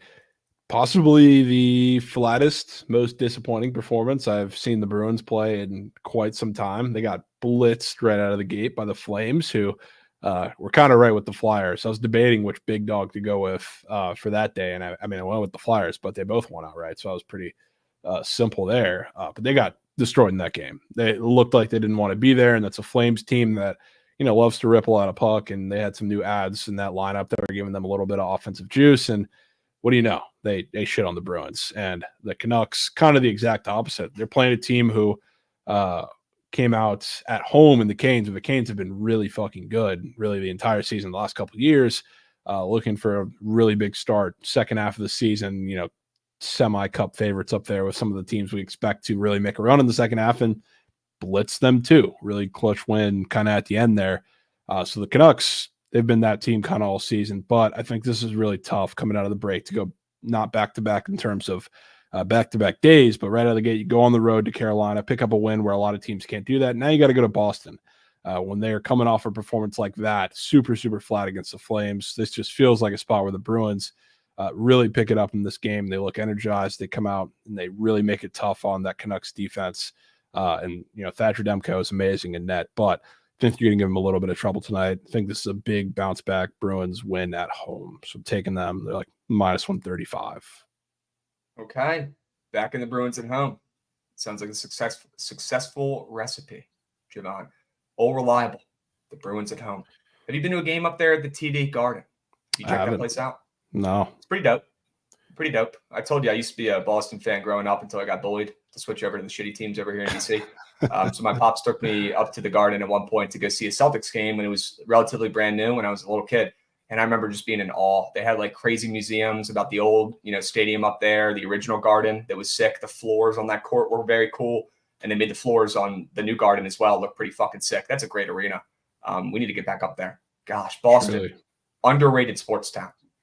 For sure. Underrated sports town up there. It's just too cold. Fuck living up there. Anybody in chat live up in Boston? How do you guys deal with that cold, man? Gosh. And now how do you deal with the Red Sox? Although we have, a new show coming out on Netflix. Yeah, that'll be kind of dope. Yeah. What's good with that? What are they going over? What are they covering? Do you know? I didn't read too far into it, but it seems kind of like a mini Hard Knocks-ish, kind of. I mean, preseason, I guess you could say. Chat, correct me if I'm wrong. I didn't look too deep into it, but a show to follow the Red Sox a little bit. That's huge because baseball, so badly needs something like that to market themselves. does the worst job at marketing their players, at just everything. I don't understand. So bad, dude. It's so bad. I'm surprised they even approved this move. Yeah, I mean, I'm surprised. It's going to be interesting to follow this team. I don't know. I mean, I don't know why they chose the Red Sox, but it'll be cool to see. It's a fun locker room. I got no qualms with it, to be honest with you. Low key, kind of still root for them at times, but they stink. So, and then every time they're good again, my buddies, remind me. Remember, Brendan, remember Krabs. You can't fucking root for the Red Sox when they turn good again. You're now a shitty DC sports fan. You're locked in. And I'm like, guys, why? Come on, it's not that deep. I can't have a second team. Nope, no second team. I hate, and that's why I always bitch when people have like 7 teams they root for, because I'm not allowed to have them either. If I can't have them, you guys can't have them too. How about that? No secondary teams. Not allowed. No fun either. Okay. No Devers hit 32 bombs. I do really like Devers this season. I'm not gonna lie. But y'all do anything for spring training? We're not going to go anywhere for spring training. Definitely going to hit, obviously, some baseball games with Javon this year and make some content. You guys absolutely loved that last season. We didn't do it enough, so we'll make a point to plan out some trips and do that. But as pertains to baseball content around that time, we will release some podcasts for the BTL exclusives. Okay, going over MLB futures in the coming weeks. All right, I got some tricks up my sleeve for that as well. We'll get some goats on there to talk. I've even got a guy in the Nats organization who wants to talk some baseball as well. Not going to tell you guys who. Not going to let you guys know or reveal it yet. I'm going to gatekeep W's. But, yeah, got a guy who wants to come on and talk ball in the Nats org. So baseball's around the corner, folks. Don't get too excited, though. We still got the Super Bowl to cover. Grabs, you promised me a 5U whale on spring training. No, Chiote, my memory is better than you think, actually, on this. I promised you a bet on the first day of spring training. You're going to have to show me the Carfax on the 5 unit. Okay. I'm going to need to see that in writing. All right, brother. Yeah. But yes, we will have a spring training play on the first day. They did starting to put up the MLB season board. They got hits and RBIs up there for a handful of guys now. So they're loading them up. They do have CJ Abrams stolen bases on the board. No, they don't. Yeah, stolen bases is also up. Sound the alarms. Sound the alarms. Exactly what you want. Why are you telling me this now? It's been up in maybe a day or two. Oh my gosh, you're gatekeeping this? Gatekeeping. And wow. You know what I look at the stolen base count, you know exactly what square I'm gonna have to put in, right? Dude. Elliot? Of course, bro. Of course. The problem is, Javon, you gotta get on base to be able to steal. The thing is, he's going to get a stolen base every time he gets on base. That's the thing. But here's the thing. He's so fast that every single he gets, he turns into a double. That's going to drive you bonkers throughout the entire season. Well, you know what he started to do at the end of last season, which is huge? He started walking a lot more. Mm-hmm. So he's going to be very selective, and that helps. Mackenzie Gore case is up. Yeah, we'll be on that, fat girls. Don't you worry. I think we're all going to be on that puppy. All right? Javon likes it. Trent likes it. I like it. That's about to go in my fucking Megalodon. Come on. Go to the they got a square for you in the RBI category. I think it's the first one. Dude. Yeah. Yeah, that should hit, right? Golly. Should be a good look. Grayson Rodriguez, K's. Ooh. Gray Rod. I'd wait on Gray Rod until they put up an ERA square. To be honest with you, I'm down to back Gray Rod in some capacity this season, though, Goots. He's got a ball. Everyone's talking about Corbin Burns coming over, and I'm sure he'll succeed as well. But let's not forget about the GOATs already there. Right? Let's not forget about him. All right? Ron Rivera at breakfast alerts. Who is with Ron Rivera? Who was with him? Go get a picture with him and shake his hand, and then talk shit about him behind his back. Go. Go. Hurry up. Who said they were with them? Oh, yeah. Trent said that, I think. Oh, yeah? No way. Yeah, he's at breakfast and Ron's at the other table, he says. Hey, Trent, do me a favor. Go tell him to go fuck himself for me, will you? Will you go tell him? Sitting behind us. He's got some smokes at the table. Bro, he's happily married. Of course married. he does, He's a family man. He's a family man. Come on. All right. Yeah, I mean, maybe that's why Ron's not locked. Maybe he's just gambling. Who knows? Yeah. Ron's been caught in Vegas, quite a few times recently. Huh. Hey, they don't call him Riverboat Ron just because of the fourth down calls. Yeah, he's all in. right? Yeah. He's all in on those roulette spins. Jesus, Ron. Ron, how about you hang him up and retire? Take the wife to the fucking beach house, brother. Why are you all over the country around Super Bowl time? What are you doing? He's probably networking and trying to get a job right now, to be completely honest with you. Yeah, okay. Needs sheesh, one of man. those fucking analyst roles. You know he ain't getting a play calling role anywhere. No. Who the hell wants to hear him talk? Ron cashing his under before? wins. Ron cashing under He wins. knew Commies under wins. You got to go cash that ticket. Here you go, boys. I did my job. Good. I got the enemy fired and wasted him. Wasted this whole season when we could have won when the rest of the NFC stunk. Yep, sure. Let me go ahead and cash this puppy in. God damn it. I bet. Now I'm just pissed off, man. Now I'm pissed. Sure. Get the baldy off the screen. Get the oldie off the screen. All right. We don't need Sleepy Ron up there. Let's keep moving. Let's keep grooving. I think we have a couple more Sharp Report plays. And guys, no rush today. No surge stream after Javon. So unless you get a hot date after this, we could probably stay on for a little bit and take our time. Yeah, we're good for a little bit. Sure. W's chats, take a screenshot of this puppy too, because these are our best plays, and we will tweet these off the book of BTL. But if you want to lock them in now before all the lines move, go ahead, take a little mental screenshots. Javon, did you go over the Tampa and Islanders over yet or no? I didn't. So okay. Also for anybody who may have not been tapped in last night, so the Lightning played the Rangers. This is that game sucked. They were terrible, but then Mikhail Sergachev, big locker room guy, best defenseman, I would say, this season because Victor Hedman's been awful. I don't know what he broke, what he tore, but he is probably done for the season, which kind of sucks.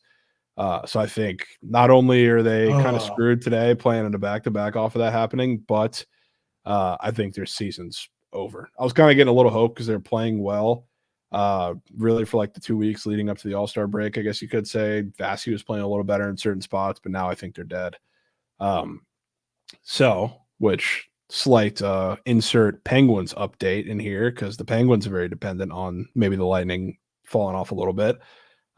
Think the Lightning are falling off. I think the Flyers, after we see like a week, they're going to start falling off. I think the Red Wings have a really tough schedule in February and are falling off.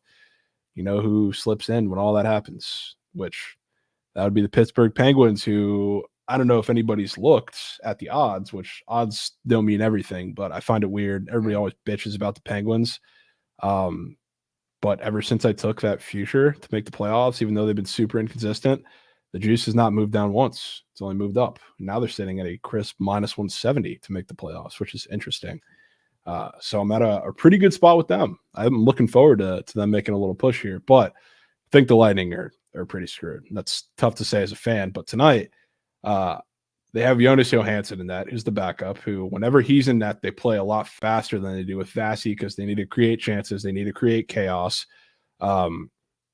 So, like in this game, I wouldn't be surprised if they start out really, really fast. And what that's going to do is going to force the Islanders to respond back with a lot of offense themselves, which talked about this with the Islanders ever since they've made the little coaching switch with Patrick Waugh. They have possessed the puck a lot in the offensive zone. And for a team who's missing, a top defenseman pair in Sergachev, who, just freshly hurt last night, they're going to be mixing up some lines. I don't know what they're going to do there. That's not good. And especially when you have Jonas Johansson in that, that's also not good. So like the Islanders are going to score plenty of goals, but the way the Lightning play with him in net and the way they're going to have to play on the second leg of a back-to-back on the road where it's super tough to play these New York road back-to-backs like I've been preaching, I don't think their defense is going to be able to hold up. But I think they kind of strike first in this game and make the Islanders chase, which is really, really good for goals. So taking this over. Okay. Well, barring that injury news, I probably would have been on the Islanders ML here. That was probably my best game there.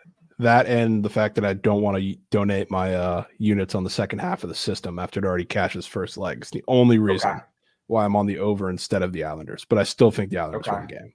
So same wavelength, you're pivoting to the over, though. You see goals?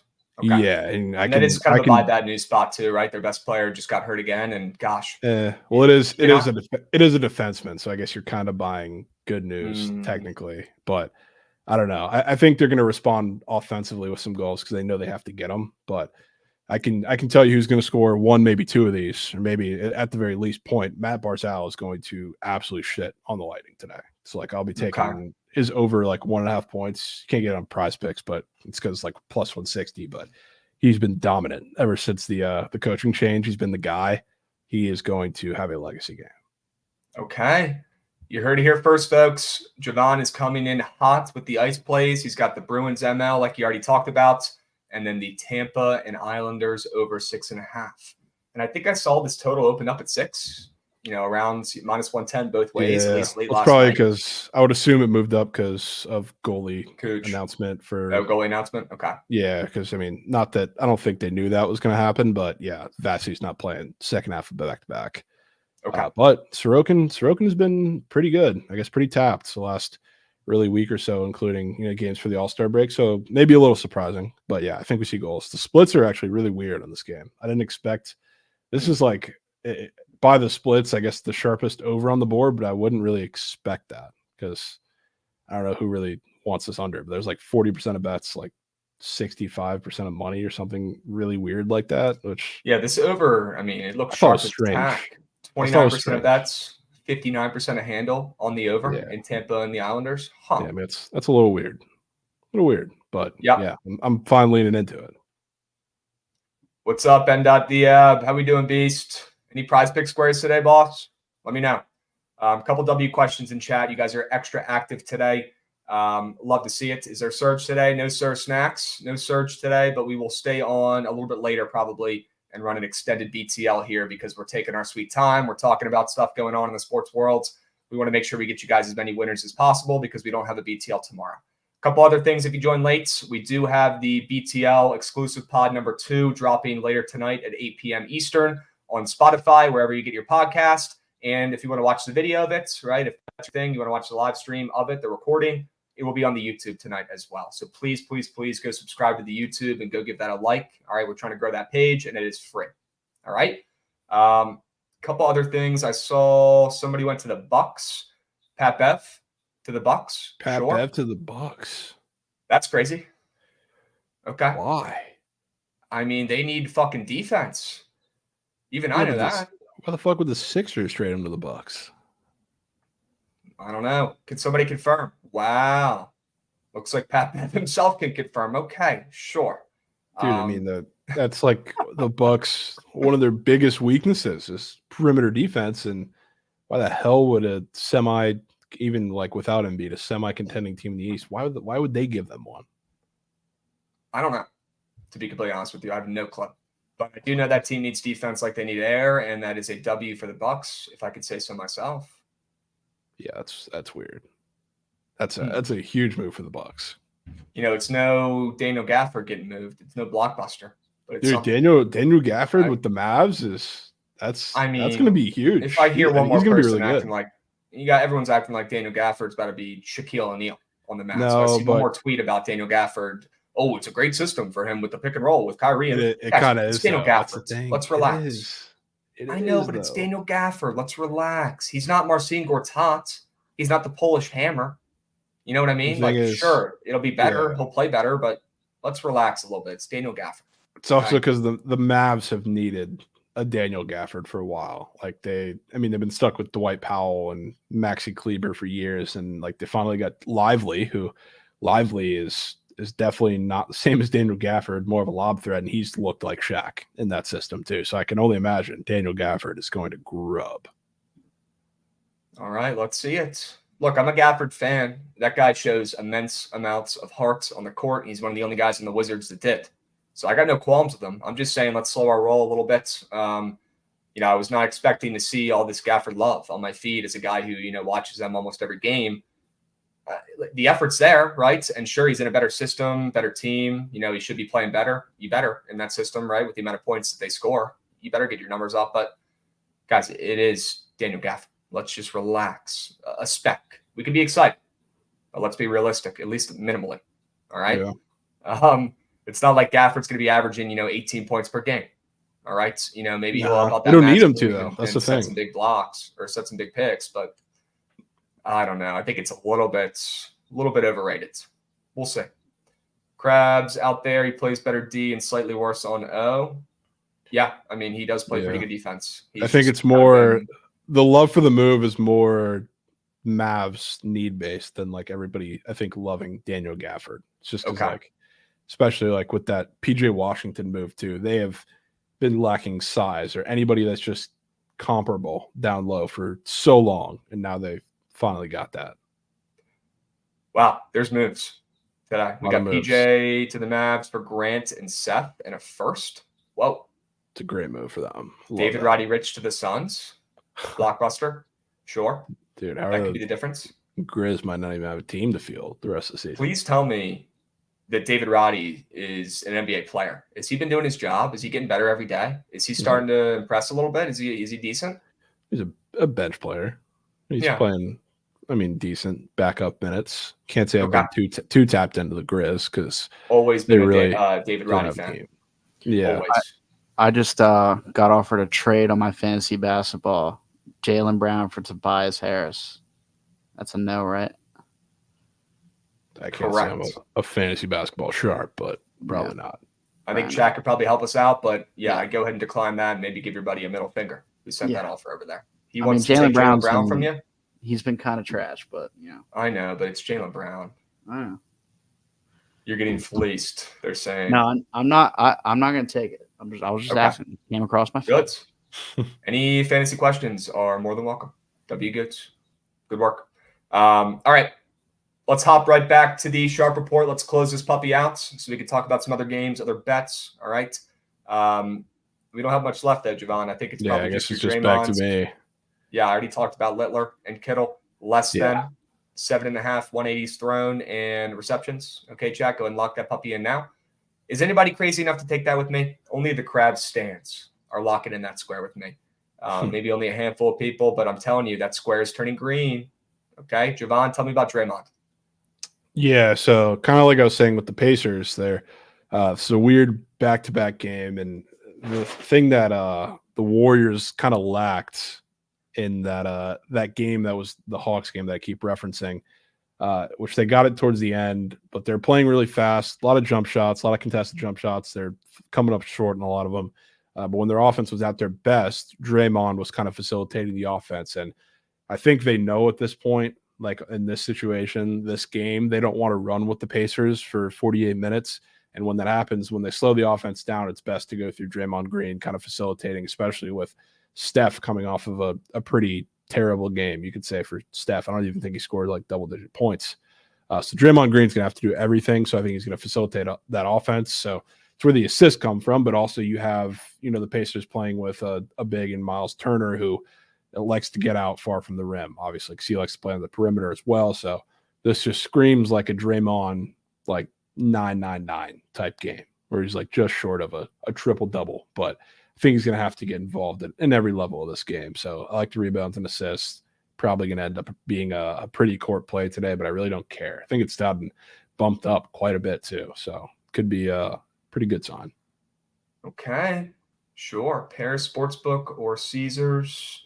Anthony, I don't know what you're referencing, but we are going to be at the Paris, which is a W. I don't know if we're going to be hanging out at that sportsbook, but that is where we're going to be posted up for sure, right in the middle of the strip. Very excited. Pacers minus 5.5. Is that from Trent? Good. GG. Cookie. Look, Javon, that Raptors loss last night ripped my fucking heart out. I don't know if I'm even going to go. I might not go to the association today. Straight up. Yeah, that's fair. Well, at least I feel like you like fading good teams though, which I mean, fading the Hornets. Fading the Hornets was not a play that it's a crab's play at heart, but fading the Warriors could be. Fading the Warriors definitely could be. Always down. Okay, they stink. Sure, the Raptors won. Yeah, I know, God. We had 7. Come on, brother. Got to be better. Got to be better. So slept on that the roast, but got to be better. Trent's in here, bro. He literally put damn near my entire card, ML, and the Fugazi, and it's still all hit, and somehow still the parlay did not hit. What cost him? What else did he have in there? Oh man, what cost you that damn Fugazi? The Clippers. It was the Clippers. Oh, he literally put so perfect too. He put Raptors, Auburn, and Cal, which shout out Cal. The game is fucking awesome and crazy, and they might be back. But yeah, put the whole thing in there pretty much, and it's all hit and still found a way to sell. Unreal. Yeah, that's absolute piss and not great vibes for Trent, who's been trying to lock in a Clippers future for way too much money for the last month. Well, that's good. That's good for him. You wanted them to lose. I guess you're right. Maybe he won't want to nuke them as much. Maybe he won't put as much money on them, thinking they're rat shit. No, he just wants he wants a better price, bro. He texted me at 1 a.m. in the morning asking where he could look to compare the prices of the sports books for the futures in Vegas. They're free ads, but did you tell him what I would have told you? Depends on what you're going to tell him. The light blue geyser. The light blue geyser? Light blue app? I didn't tell him an app. I just told him a website to compare. All right, well, that plays. As long as you gave him a little cheat sheet. But, yeah, Trent, man, maybe hold off until we get there tomorrow so we can This always goes well.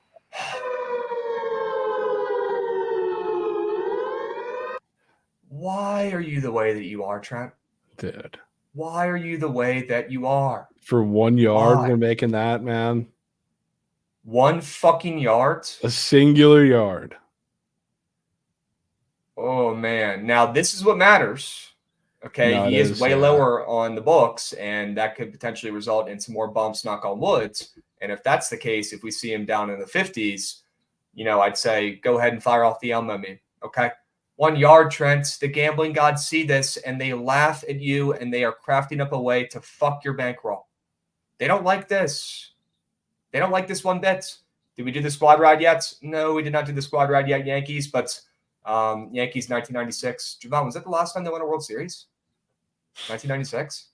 Might have been like 1796. It might have been before that. Oh, my gosh. Was it 1996, chat? But, yeah, no squad ride yet. We'll do that towards the end. All right, Beast.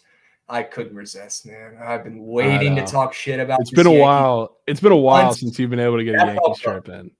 That felt good. It really did. I needed that before the weekend. All right. Insane strat. Yep. Hey, he's still my guy. All right. He's still my guy. Yankees. All right, Beast. But I'm going to chirp you for that. 100%. Killian Hayes released while Pistons might be cooking. Okay. Don't let the Pistons get hot. Sure. Javon, we went over the Sharp report. We took our sweet time. We pivoted back and forth. We talked about other things going on. Why don't we move and groove off the Sharp reports? We will tweet this off of the Book at BTL accounts shortly. Okay. How do you guys like Towson, Delaware? I'm not fading Towson right now. They might be the team of destiny this season. They give me, people talk about UNC having Michigan vibes this season, maybe on a revenge tour, trying to pull something off after not making the tourney last year. How about Towson? When everyone had them winning their conference last season, they had 2 studs, and now one's at Kansas and one has graduated. And they are on an absolute tear, and they're winning with defense. They have a great coach. They have a really good home court advantage. Do not sleep on the Towson Tigers, okay?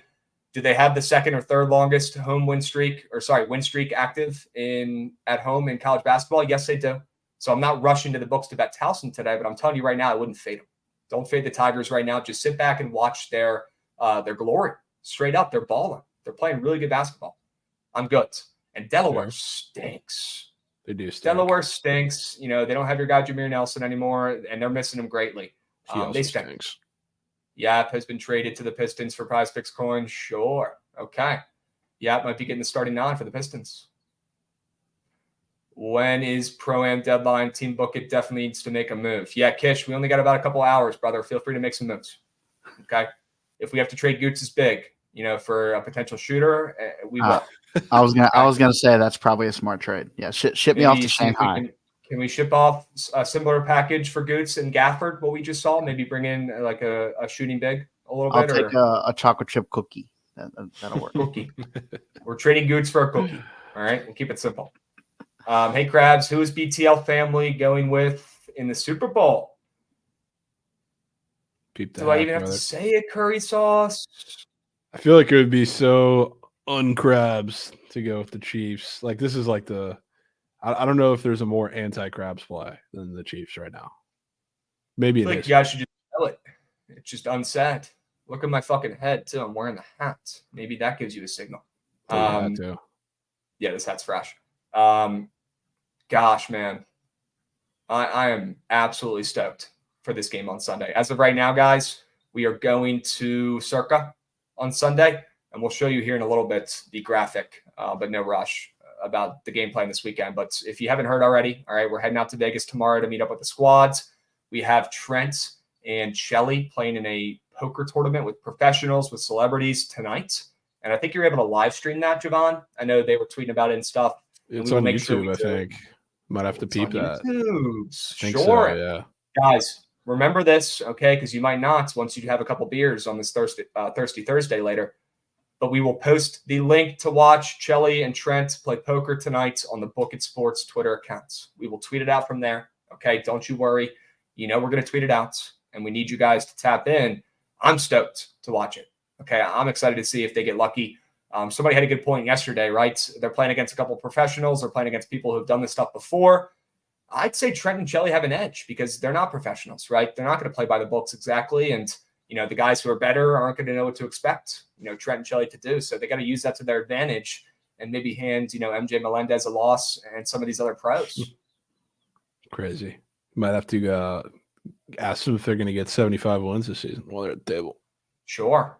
Yeah, Shelly, bro, if you need any advice of how to chop it up with MJ, hit us up. All right. Let them know we're nuking the Royals more than wins. I'm making sure the very first second I get there, I'm placing an MLB future. And I don't know if anybody really knows what it is. Because I don't think I've talked about it yet. Well, maybe we'll do a little video of filming you placing it and talking about it after. Let the chat know. Okay. I have to. Sure. Trent all in on the first 10 hands, minus 150. I mean, I would nuke that. 100%. Unbelievable. All right. Yeah, I guess you can watch it on Poker Go. Excuse me. You can watch it on Poker Go. Holy smokes. Yeah. On that YouTube. I see a little YouTube icon. Excuse me. Trent does actually have zero poker face, dude. He's just going to start dying laughing like in 2 seconds. He looks at aces. He's just going to be like, oh, I'm going to win so much coin. What the? He just gets up and cheers after he gets pocket aces and then sits down. He's like, oh, shit. I'm not supposed to. Dude, he just starts playing the Elmo sign meme. Here we go. Very simple. Okay. And yes, we will still tweet it out, but go follow Poker Go. I know that they because they have a subscription based app too. And sometimes they'll do the first hour on YouTube and then go to the subscription. I don't think that's the case for this. Ooh. But we'll see. Okay, Goots. Yeah. W Goots Nog. That's what I'm fucking talking about, my man. Let's go. All right. Big whale balls. I think it's no paywall this time. That's a W. I mean, I'd imagine that makes sense, right? So they're doing this to grow whatever the hell they're doing, and they want people to see it. So, Card God, no search stream today, bro. Let's move. Let's groove. All right, Javon. Where do we want to pivot next? Do we want to go over the college basketball games? We have all the time in the world, but we are getting close to 2 p.m. Eastern. What do you want to do? Yeah, we can go through CBB. Cool. Okay. Let's run it. Sure. Some pretty solid games today. Definitely a lot of mid-majors for sure. Definitely not a lot of teams people probably haven't heard of, but let's go over them. All right. Why not? Let's talk about it. CBB Thursday. Get it started with Chattanooga and VMI. Any looks there? No. I'm good there. Okay. Yep. No, thank you. I'm in. Nothing in Albany and Binghamton either, though. Shout out to Grins, though. W. Binghamton. Dude, plug. Binghamton is so ass to see any line move with them as a favorite. It's kind of weird. I'm not going to lie. All right. Lean Binghamton. Sure. Probably. I will not be placing my coin on that, though. Zero shot. Binghamton has covered 4 games in a row as well. So that also scares me. But they did just lose to Albany by 20 points already this season. Yeah. A little weird. All right. Lean Binghamton. I'm with you there. Any Milwaukee and Youngstown State looks? Youngstown State has just been an absolute wagon overall this season. Yeah, W Penguins, but yeah, probably not. Okay. I'm with you. All right. William and Mary Monmouth.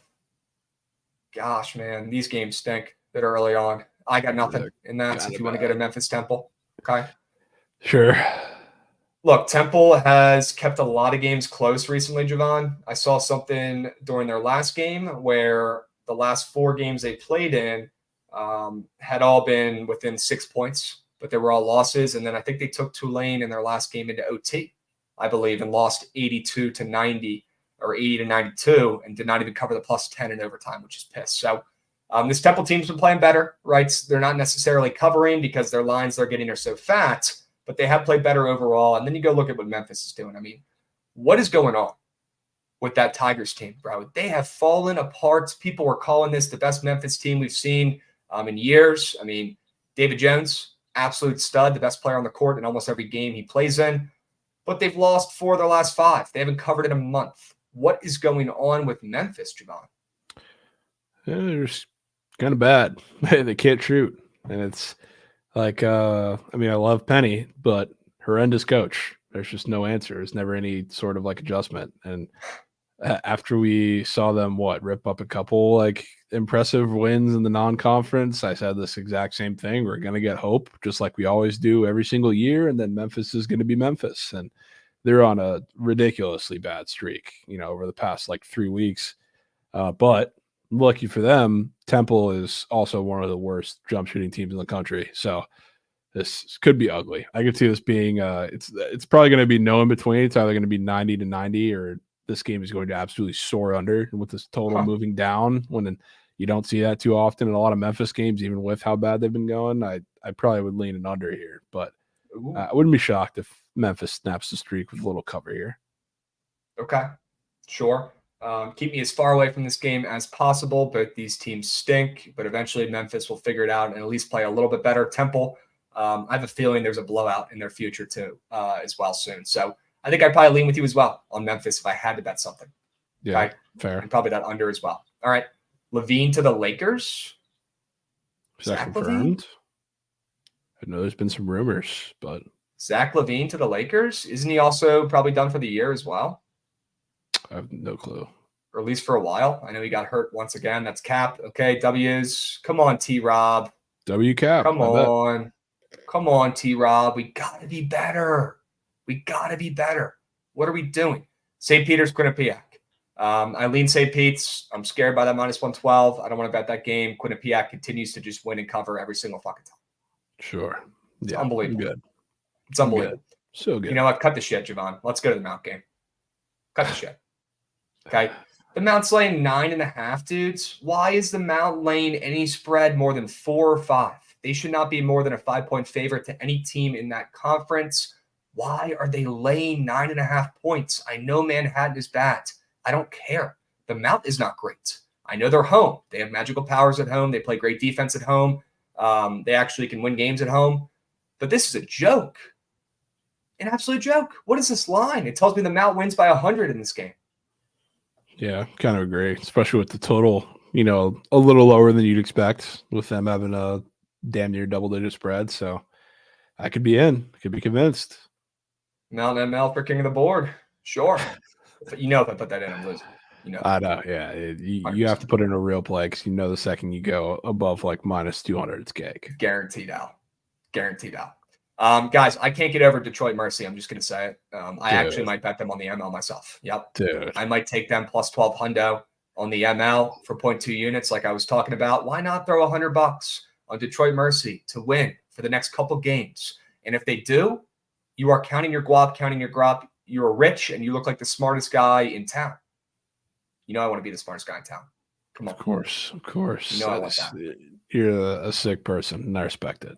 Chad, any takers? Anybody trying to tail Detroit Mercy on the money line to get their first win of the season and end their 24-game losing streak? Anybody hand up? Go ahead. Who's with me? Anybody? I'm gonna parlay it with Luke Littler. I'm out. Good. Yep. Parlay with Luke Littler, less than 1.5, 180s thrown alt line. Sure. All right. Please tell me you like Sienna today. Honestly, I don't. And I'll tell you why in a second. Okay. Anybody trying to sprinkle? Chote, do not throw 6 units on that, bro. 0.6 units, maybe. Parlay with Trent to win poker. Honestly, a good move. But if the stars align and both those hit, the world might explode. Okay? Yeah, more will so for everyone's safety, might have to not. Me, Crabs, and let's keep doubling down until they win. I'm down 3 picks. I'm down. We got to start small, right? You start with 0.2 units, 0.4 units, something like that. But I'm down to sprinkle a little bit on Detroit Mercy.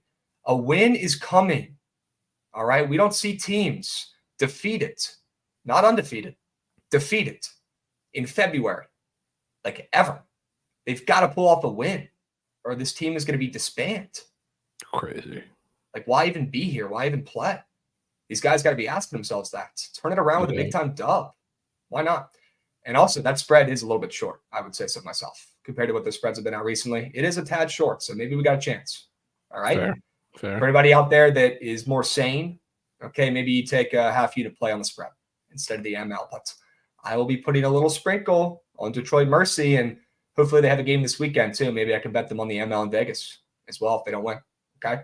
Dubs. God, that Towson line is up to 4. Yeah, they're winning that game. That's a good parlay piece. Towson ML. They're going to win. Thoughts? Yeah, I won't be taking Towson. Say that. Wow. I'm definitely not betting Delaware because they are awful, but I mean, as good as Towson's been, a -3.5, even 4 at home seems a little short, but I don't know if I want to get involved. Have Trent parlay or have Trent bet on Wright State so Mercy wins. Dude. You know what, all day, Alan? That's a great goddamn idea. A Vegas in-person Fugazi with Wright State ML on the ticket. That could be the difference, folks. That could be the difference. All right. I'll call him after stream, boys. We'll see if we can get him to lock it in. Question, are you rocking a Manders jersey with a Niners hat, Craps? I was waiting for somebody to ask me. And yes, you know what, Mush? As a matter of fact, I am. But it's not just any Commanders jersey. Okay? It is my best friend's, Chase Young, number 99. Sure. Okay? Chase Young, I freaking bets. All right, my man. And this is a good segue into talking about some props coming up soon because I want to take Chase Young to get a sack. I know for a fact if we're out there in Vegas, he's going to do something while we're watching that game. And you're goddamn right, I kept the Chase Young jersey. It's going to come in handy this week in Vegas. I'm going to rock this thing. I'm not going to take it off. Sure. There you go. And Chase Young, we trust. No effort, Chase Young. Sure. Yep. Can I bet on that? It's a lock. Shit. He doesn't even put effort into his fucking interviews. The guy has zero heart. None. He also said the best crab cakes in Maryland are from Edgewater. I'll tell you right now, that's not true. That is not it. That's a red flag right off the rip. Okay? Chase Young, 0.25 sacks. Oh, he's getting one, folks. Literally the most insane statement I've ever heard. Edgewater, Maryland. He's getting one. Crab cakes. I know, Goots, you're a Maryland guy too, man. That one rubbed me the wrong way. That was almost like a fuck you to the Commanders fan base, to be honest with you. It honestly pissed me off. Yep. Like, what are we doing? It was like he got one more jab in. He knew what he was doing. God, that son of a gun. He's winning. He is winning right now. Gosh. All right, let's move. Let's groove, Javon. We got to talk about a couple more CBB games. All right. Iowa, Penn State. I know a lot of people think Penn State is the sharp side here, and I don't disagree, but I'm also not really in a rush to bet them considering they're coming off of back-to-back great games. If anything, you know, Iowa being a favorite on the road in that conference could be very telling. You can make an argument for both sides looking sharp, right? Which in my eyes tells me that neither play is, and I'll be staying off. What about points? Talk to me. What do you like about points? I mean, I think 162, it's obviously an Iowa influence total, but I think it's going to be a back and forth game with Penn State. And that just seems awfully high, especially for like what Penn State has done against like the, I don't know, better teams in the Pac or the Big Ten, really. So like, I don't know. This is like one of those classic games, kind of like, I think Penn State's just going to hang with them. It's going to be punch for punch. So, I mean, I don't have a real read, but high total. Penn State can get into those games when they really want to, and I kind of think they do. I mean, Iowa, we know they like to push the tempo. We know they like to be in high-scoring games, right? They rely on their offense, sure. But they are coming off of back-to-back unders, right? We saw 2 games ago against Indiana on the roads, total at 160. That game went under, and then they go and play Ohio State at home in that next game, and the total's a little bit lower, 158, and we still see that game go under. And now we're seeing a total against a Penn State team who, by the way, does not love putting up a bunch of points. You know, we see them sometimes randomly break out against bad defenses, but overall, they're not winning with, you know, electric offense every night. And that total is, you know, higher now at 162. Interesting. It does look a little high. I'm with you. Just a tad, just a touch. So, I mean, I'd take that if anything. Yeah, maybe we get some points. I will say, I think pretty much every popular square on college basketball tab on Prize Picks involves a player in that game. And you probably guess why. To be fair, there's also 3 games on the board. That's it. So literally just that game, Arizona, Utah, and Arizona State, Colorado. Those are the only games on the board. So okay. popular tab, pretty useless, I think, for today's slate. All right, that's fair. All right, W's. Any Liberty and Middle Tennessee State plays? I got nothing there. No, Middle Tennessee State is awful. I'm good. Okay.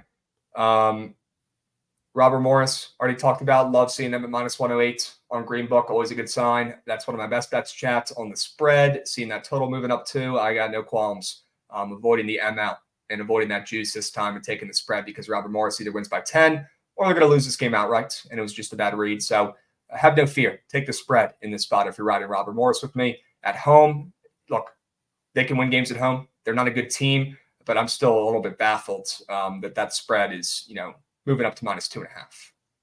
That's pretty crazy. Yep. Fair. All right. Amen. W's, UNC Wilmington and Drexel. A lot of people today wanted me to take UNC Wilmingtons. I'm not exactly sure why. I didn't think it was the sharpest, angle or play around. I mean, I know Drexel has been really good this season out of nowhere. People don't believe in them. You could probably include me in that boat too, but UNC Wilmington's been kind of on fire recently. They've won 4 of their last 5 games. We know this team is, perfect at home. They are 7-0 at home, right? Carson W's 7-0 at home this season. They've been a wagon at home, one of the best home teams in college basketball over the last 3 years. They're unbelievable. They don't lose. I'm not in a rush to bet them against a Drexel team who I do think is fraudulent for sure, but they're coming off an outright loss to a bad Monmouth team on the road. So I'm out. If anything, I'd probably, gun to my head, lean Drexel here on the spread. But guys, every time I fade UNC Wilmington, they just win and cover. It doesn't matter. So I'm not betting it. I'm just letting you know right now, it does not look very sharp. Yeah, I'm kind of torn in this game. I don't know if I really want to get involved because, this game just feels like a majority of the time outside of, last time they did play and Drexel won outright and dominated them. It just always goes down to the wire. It's like I don't know. In this game, I feel a little weird laying like a -4.5, maybe a Wilmington ML Bozo piece. But yeah, that the line continuing to tick up their way ever so slightly after the way that first game went, maybe a little weird. So I wouldn't hate a Wilmington play. All right. Well, there you go, chat. Javon's with you. I can't do it. I can't do it. I got beef with UNC Wilmington, straight up. They steal my coins. Yeah, they do. Fair. Keep scrolling, Goods. We're going to skip through a lot of these games. There's just not that many great ones early on. Unless Javon has any plays or unless chat has any major questions, we could keep on powering through until we see something we like. Let's talk about Northeastern Campbell because that's a sharp line I want to talk to you guys about, but I still put Northeastern in that same boat of teams over here to the side that we don't bet on because they're sharp every game like Bellarmine and they never fucking cover. Yep, I put Northeastern at the top of that list. Okay, they don't respect coins one bit.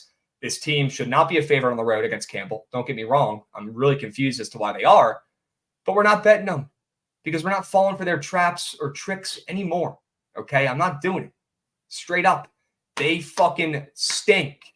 And they get crazy line respect. Whoever's running these odds must have went there. I don't know. But they think they're him, and they're terrible. I'm tired of losing money on Northeastern. Chat, lock in your bets because I'm not taking them, and I'm chirping them. They're free today. Yeah, they might be free. But I don't want to get involved maybe as much as you don't. But I'll leave that. Leave that to the people. Did the UAB spread move? Do we have eyes on that? Take a quick look. UAB move potentials. I would love to see it move to 4.5, but I don't think it did. We'll see. Still at 5.5. Looking like we might even get a 6 at some point soon. No rush to bet on UAB right now. Okay, no rush. W's. Back to business here. Love it. It's 6.5 some places. Wow, Devin. Okay, it did move. Well, I don't give a hoot. We stand. All right, so they're getting no bets. I'm not really surprised to see that line moving. This team went to the Final Four last year. All right. Look, Siena is right there in that boat, Javon, with Northeastern. And they're up to +4 as well. And they were +3, I think, earlier this morning. So not loving that movement there. I do like that they're -108 on Green Book, sure. And that's definitely the sharp spread sides. Don't get me wrong. But Siena gets line respect out the wazoo as well. And they've started to play minimally better recently. I mean, they could not have played worse. They have a couple guys on that team that are supposed to be good. The Siena team had, relatively decent expectations before the season started. They paid a really good player to come in with like a really expensive $100,000 car. I saw a TikTok about it, to come in and be their best player after Javion McCollum left. And it seems like his head might not be in the right spots. Seems like I'm getting some Nigel Pack vibes here. Richest locker room in college basketball, and the team now stinks because I'm not putting in any effort. And the coach isn't even in the huddle during the games. That's the Siena vibes I'm getting as well. I just don't see any heart from them, but I will say they have played better recently. Okay, they almost came back and beat the Mount the other day. They didn't, though, W Mount. But I do lean Siena on the spread. But again, they are off to the side because they are always sharp and they never, ever, ever cover. Them and Bellarmine, I swear to God. And Northeastern, that's the big three of teams that are sharp every game and never, ever cover. I'm done with them. Throw them out. Yeah, I'm good. Especially like Siena. The only time I want to back them in like a sharp or a spot that at least seems sharp is against the defense, which you don't see too many in that conference, I guess, that I'd play. But I want them against a bad defense that doesn't really put any pressure on them. And Marist is surely not that. So I think this, I mean, especially with the total as low as it is, that's not a typical Marist total, but this is an ugly defensive game with a lot of turnovers, a lot of sloppy play. I really don't want to get to the counter with Siena. I will tip my cap if anybody is doing that in chat. I think Dead Larry Bird said he's on Siena. It's the right side, but I'm good. It is. It is the right side, but yeah, I've been hurt too much trying to take, these teams that never, ever come through. You just got to ban them. Life is better. That's why I found so much success betting college basketball this year. Last year, I leaned into those teams even more and try to bet, the spots like Siena down the stretch because I was tilted or because I thought they were due or whatever.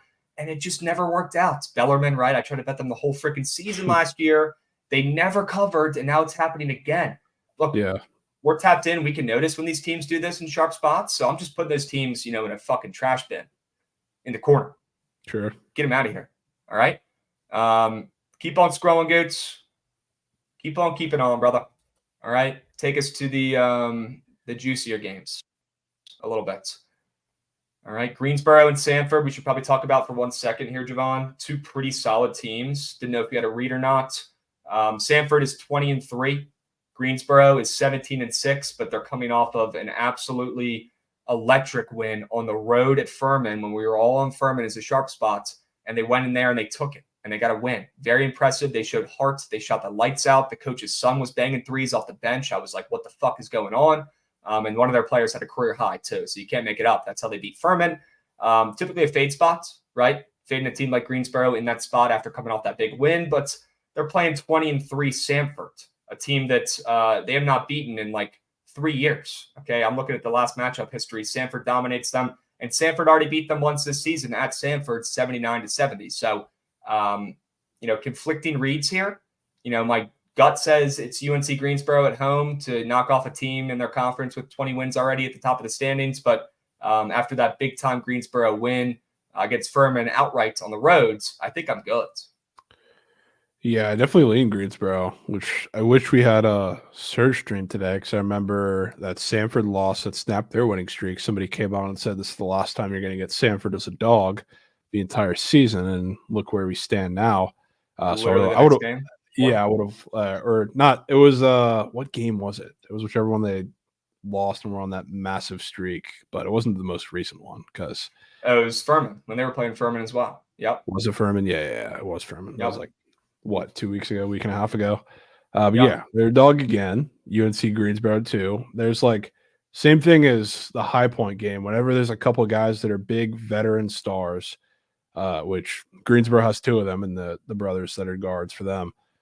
It seems to be every time these, I don't want to say Mickey Mouse, but these teams that are on ridiculous runs with a lot of young guys kind of comes to a head. So on the road where Greensboro's defense has been significantly better, I wouldn't be shocked if it's a little masterclass from them today, especially that game was 79-70 the first time, definitely snuck under by a little bit. Totals in the same exact place that it was because it kind of hung around there. It still feels a little low to me, I would say, if we were going to expect some bigger offensive bounce back from Sanford, and even like UNC Greensboro is coming off a game that was 89-87, they're on the road where the defense is worse. Now they're coming back home, probably a little bit of a bounce back. So I do like Greensboro. I don't know if I'm going to get to the counter with it, but I'm definitely considering it. All right. I mean, I lean that way with you. I just can't bet I'm coming off of that monumental win, a season-changing win, you could call it. and they literally couldn't miss. They were celebrating. They were partying during the game, as they should, right? They were fucking up Furman, a team that always wins that conference every year. I'm sure they were hyped, but beating a team like that, I'm out. I can't. I'll root for you on the sidelines. All right? Dubs, what's up, Kyron? How we doing? Guys, I don't have the sub banks pulled up, so let me know if people are subbing so I can give out some W's and thank these people. So let me know in chat. Somebody be a goat, and let me know if people are sub banging up in that puppy. All right, I'm sure Ron, I'm sure the whole squad is in here sub banging. Let me know who's doing it. Okay, Goods, keep on scrolling, brother. All right, so we've got to get to some better games here, my man. Lots of mid majors. Lemoyne Stonehill. Banger. The game of the night. People are talking. Lemoyne and Stonehill. Guys, do not let the Dolphins get hot. How many times do I got to tell you? Do not let the Lemoyne Dolphins cook. Sure. That was a bad start to the season. I feel like I was so excited for CBB to be back, right? I was taking extra nasty plays. I was betting like I was last season where I had more losses than I wanted. And I was just, too excited. And I went in too hot betting on shit teams like that. So we've really settled in to the CBB season, but could bring it full circle today, Javon, and take Lemoyne. Don't let them get hot. They're 9-13. Who would have expected them to have 9 wins at this point? Probably nobody. How about that? Yeah, probably not a soul. I don't know. They're getting hot. They're getting hot, and they're laying 3 points here on the road to a Stonehill team that has 3 wins. Yeah, GG for them. I don't know if they're winning this game. You know what I hate too for them? Because there's like a game or two where this significantly matters, but Stonehill, I don't know why or how this came about, but I've talked about it before. They run a zone for like the entire game. They're like a shitty Syracuse. So like a team who A, can't shoot, and B, like they're super undisciplined, and I really can't see them for 40 minutes generating like consistent offense against the zone. Could be a problem for Lemoyne. So like I could see it being a spot where they slip. Maybe a gross under in this game too. Oy. Yeah. Total's moving down a spec. Don't hate that one bit. Let's keep moving. All right. We've already talked about some of these games. We will reiterate for the people who joined late briefly, but give me Utah. Give me the points against Arizona today. The Utes are going to shoot the lights out against a poor perimeter defense who's gotten burned by worse teams when they're on the road this season already multiple times. Utah, terrible matchup, nightmare matchup for Arizona, if you want to call it. And this Utah Utes team at home is dominant. They're like that. Arizona has sketched me out all year. I don't think they're like that. They're way, too inconsistent for me to really trust them or want to gas up a future or something like that. They have the talent. They can beat anybody on a given night. But with this spread, right, guys, it looks a little bit short to me. And I'll back Utah with the great matchup. Okay. Let's go. W's. What about Arizona State and Colorado? You hinted at it earlier. That spread is very, very large. Are you thinking about betting on your least favorite team ever? Colorado today? I'm not going to do it because I know the second I do it, it's going to be cake. But even for Arizona State being on this little, 4 or 5 game streak where they've been absolutely horrendous, not all their faults. They've been a little unhealthy during it with a guy or two. But 14.5 for a Colorado team that usually does not get much line respect because they shouldn't because they're not very good. I was a little surprised to see that. So, 14.5 is fat. It's one of the fatter lines we've seen from a non-Arizona team in all of Pac-12 play. So, I was a little shocked, and this probably hints at a Colorado blowout. Okay. W's. I'm with you. Definitely not betting that team either. There's no way I'm rooting for them. I don't even want that slip in my fucking – I don't want that slip in my ticket, plain and simple. I don't want that thing anywhere near it. Bad vibes. Okay? Yeah. Can we talk about Queens really quick? Queens. Because I kind of think the Queens boys are starting to get going here, Javon. Let's talk about them a little bit. I'm liking Queens on the road here in this spot. And again, another game they can win outright. Another game against a Lipscomb team that's, we'll run with them a little bit. Nothing crazy, but I think Queens, honestly, the way they're playing recently, the last 2 games, they're kind of back, right? They don't have Kenny Dye.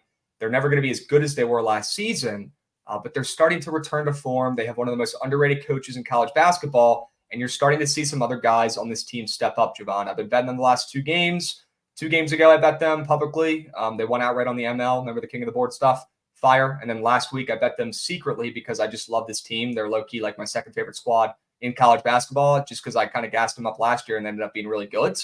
So I found myself rooting for them. But we saw them make some changes over the last couple of games, Javon. They're starting to play the freshman Bryce Cash way more and let him handle the basketball way more, which is smart because even though he's a freshman, I mean, this guy's the best playmaker on this team already.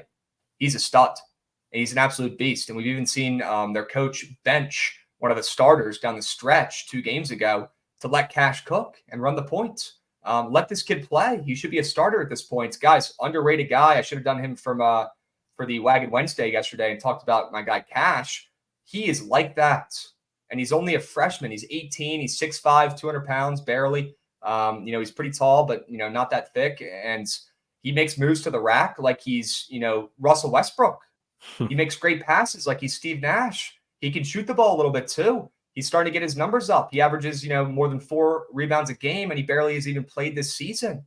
I've been so impressed with this Bryce Cash kid. The more they let him cook, the more I like this Queens team, and I love the way they're trending, Javon. I kind of want to sprinkle on their ML again today.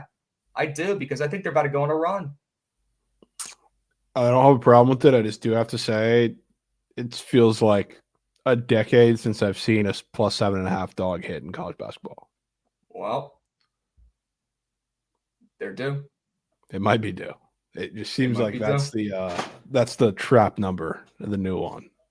So I'm good to stay trending 7.5, but I'm 2 teams trending in complete opposite directions here, Javon, right? Lipscomb got out to a really nice start, kind of out of nowhere. I mean, they're always kind of middle of the pack, but kind of out of nowhere, great start to the season. But recently, sure, they won their last game, but barely. They didn't cover, and they have lost 2 out of their last 3 games.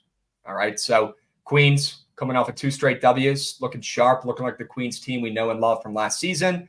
And then Lipscomb kind of trending downward. So not the sharpest of angles, but just more of a basketball brain play, just buying the momentum for this Queens team who still nobody respects at all. They were D2 2 years ago. All right. Yeah, don't let Queens get hot. Don't let them cook. All right. 7.5 dog on road, bad number. I know. But hey, Dead Larry Bird, last time I told you to take Queens, brother. They got it done. 15 minutes on Queens. Yeah, sure. Let's talk about it a little bit more. Who else do you like on Queens? Any other big name guys? Go through the whole roster. You know McKee? McKee's a bucket. I do know McKee. He's good. Yeah. Let's move to Utah Valley, chat. Quit your bitching. We got all the time in the world today. Fading Tarleton State, chat. Give me Utah Valley, one of my best bets today on the Sharp Report. Really liking this play at home with a much bigger Utah Valley team against Tarleton. I think they'll provide some, really good matchup for a Tarleton team that relies a lot on their forwards. Utah Valley, they are big, and they will get this win at home. That's a weird spread. The movement is on our side. All right? Sure. What about South Dakota against Denver with one of the best players in the country? Denver kind of falling apart there. They've lost their last 3 games. South Dakota, nothing special either, but I thought that spread looked pretty sharp with the home dog there. What do you think? It does. I don't want to catch Denver on their little slide, though, so I'm good on fading them because the bounce-back game's going to happen. And against a pretty bad defensive team, it could just be the matchup they need. So I'm good on this game. All right. W's, chat. We're probably planning on doing the squad ride. If you're asking why we haven't done it yet, around 3 p.m. Eastern today or 2:50 p.m. Eastern. We definitely want to talk about, some novelty props as well after this for the Super Bowl. Okay. So no rush. All right. We want to let you guys know, give you sort of a time frame here with an extended BTL sneak. BTL OT is the best. W Duck ETH. Sure. Yeah. How's ETH doing today? Can I get an ETH update in chat? I got a little bit of money still left in ETH. Not doing great. I'll be honest. Not great. Let me know. Is there an update on that today? We got any movement? All right. Omaha, Nebraska, right? And North Dakota, Javon. Omaha also in that boat where they just get mad, line respect for negative reason whatsoever. But they are a dog today on the road against North Dakota. Any thoughts on that game, Javon?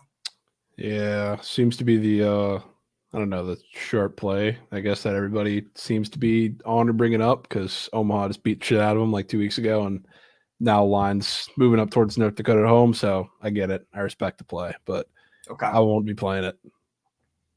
That's fair.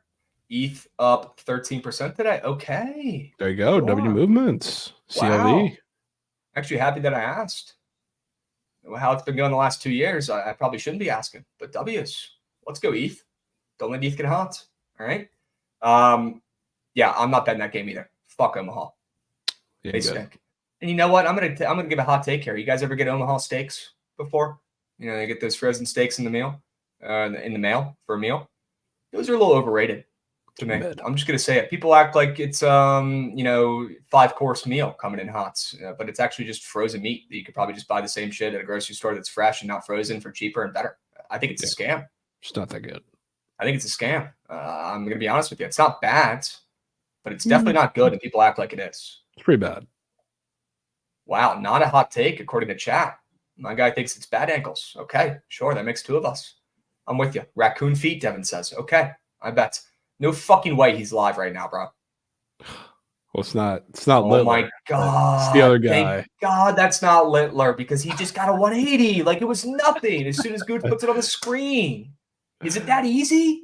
Unreal. Is it that easy to get a fucking 180? Oh, that wasn't a 180. It's not like it's that easy. It's just they're pros, man. Like they're gonna do it at least once a game. They're locked.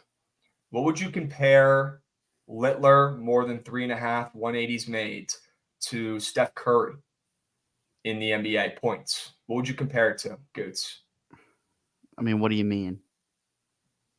Like, I don't know. Is it like, Curry dropping more than 30 points? Okay. No, I would compare it to like Curry threes. Yeah, that would make sense.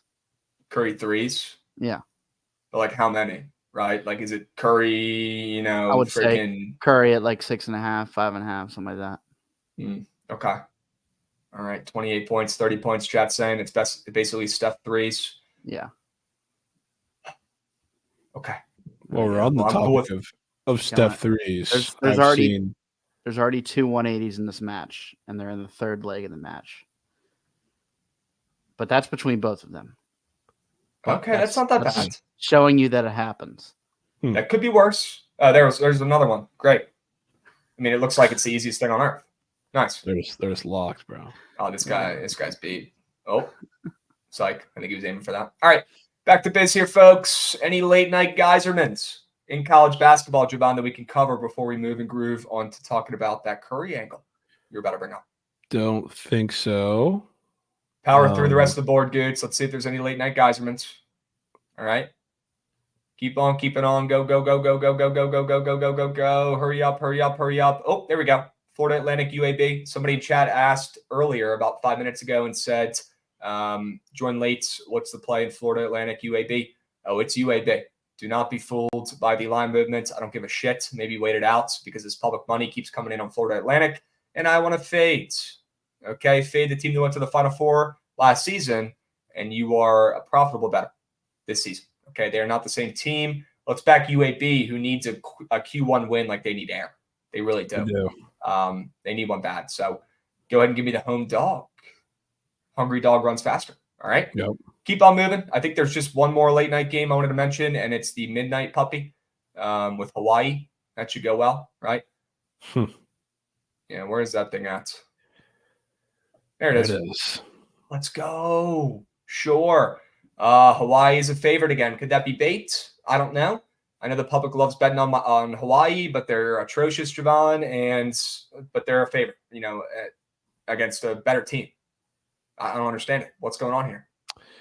Yeah, I don't really know. Island respect, maybe, but yeah. Could be island respect. Island respect, a little line flip. It's always possible. But okay. Yeah, I definitely Hawaii. I don't know if I'll get to the counter with that one. I'm not going to lie to you. That's strict. I'm with you. I'm not betting them either. I think they're fake sharp every damn time. All right. Yeah. Speaking of potentially fake sharp, I got to point out, I don't know if this is like injury related or whatever, but you see that Oregon move? Go back to that game. Which, again, they're one of those teams that never gets line respect, and starting to get it is a little weird. And that's a massive move, up to 8.5 against Washington. Whoa. Crazy. Whoa. Yeah, that is wild, Javon. Yeah, and I mean, I'd say Washington's starting to fall apart a little bit, but I know I hate these teams, bro. I'm not really in a rush to fade Washington coming off of 3 losses in their last 4 games. We might have missed our window. Might have, but I mean that line is crazy to me. Absolutely. I mean, crazy. Yeah, Oregon's coming off that loss to UCLA. It's not like they're playing great. They've lost 2 of their last 3 games. Yeah. Weird number. I'm with you. Really weird number. Fat spreads. Probably lean Oregon spreads. Definitely a really good juicy ML piece though. If you can parlay with something like -160, get it close to even. I don't know. Good luck. I think that one's Oregon by 20 or they lose outright. Ooh. I don't even care I don't even care for that. It's an MLP piece. Sure.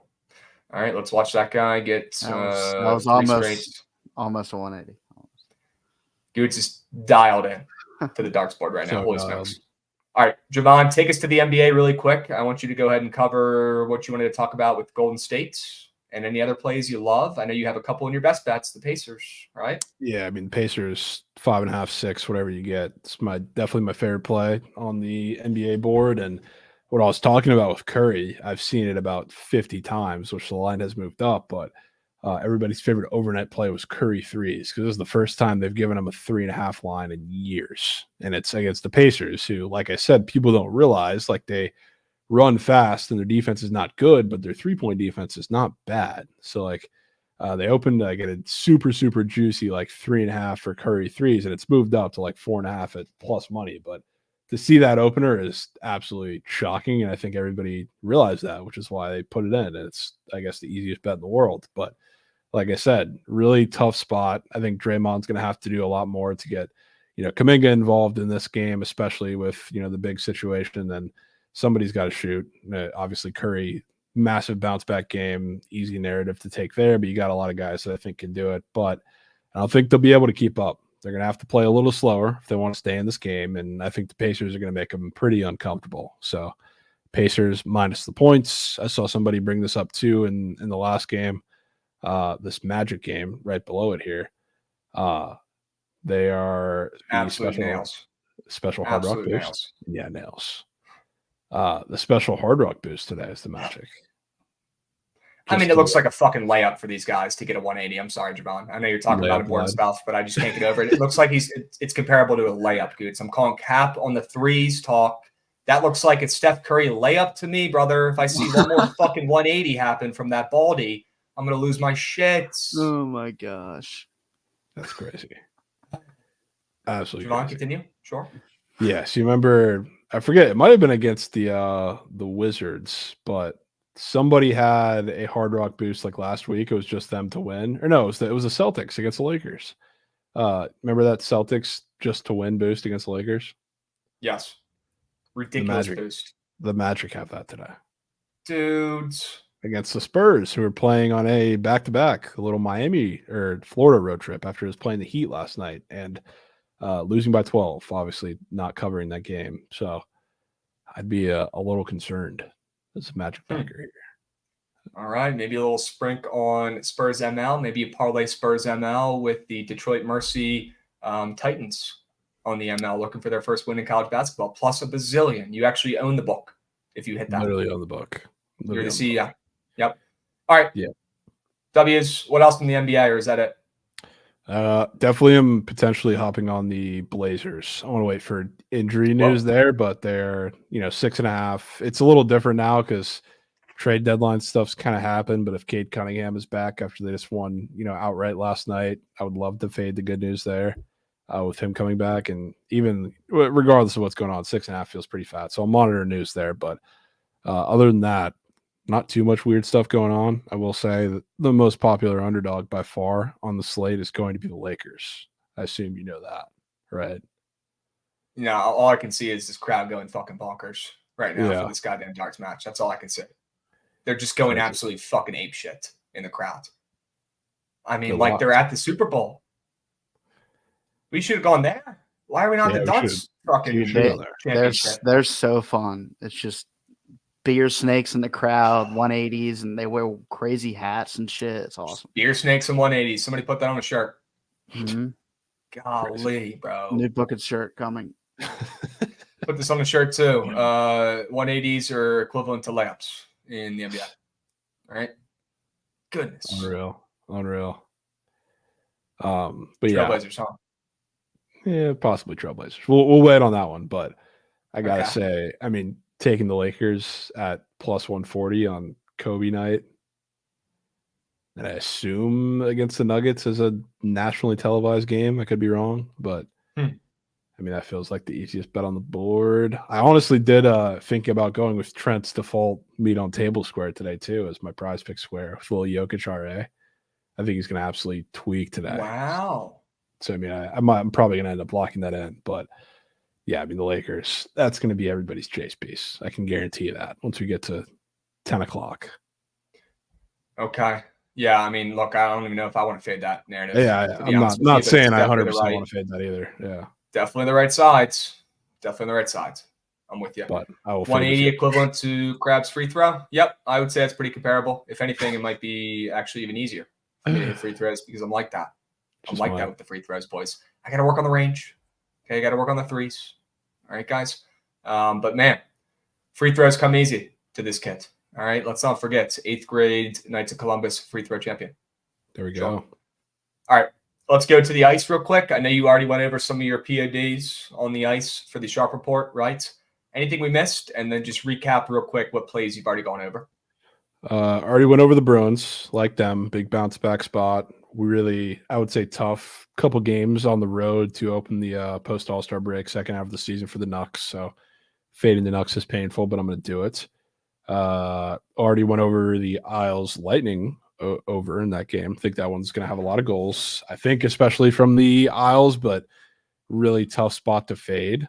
I think the Caps get their shit beat out of them today, to be honest with you, too. It's one of the rare favorite puck lines I debated taking. The Panthers -1.5, which was everybody's POD against the Flyers, last time they played. But I think they beat shit out. I think Caps are going to start to be like really, really bad in the next couple of weeks, which they really should have been in the first half of the season. But somehow, some way, they just kept scratching wins. And I think that them getting thraxed by the Habs right out of the break is a sign of what's to come for them, unfortunately, for your boys, man.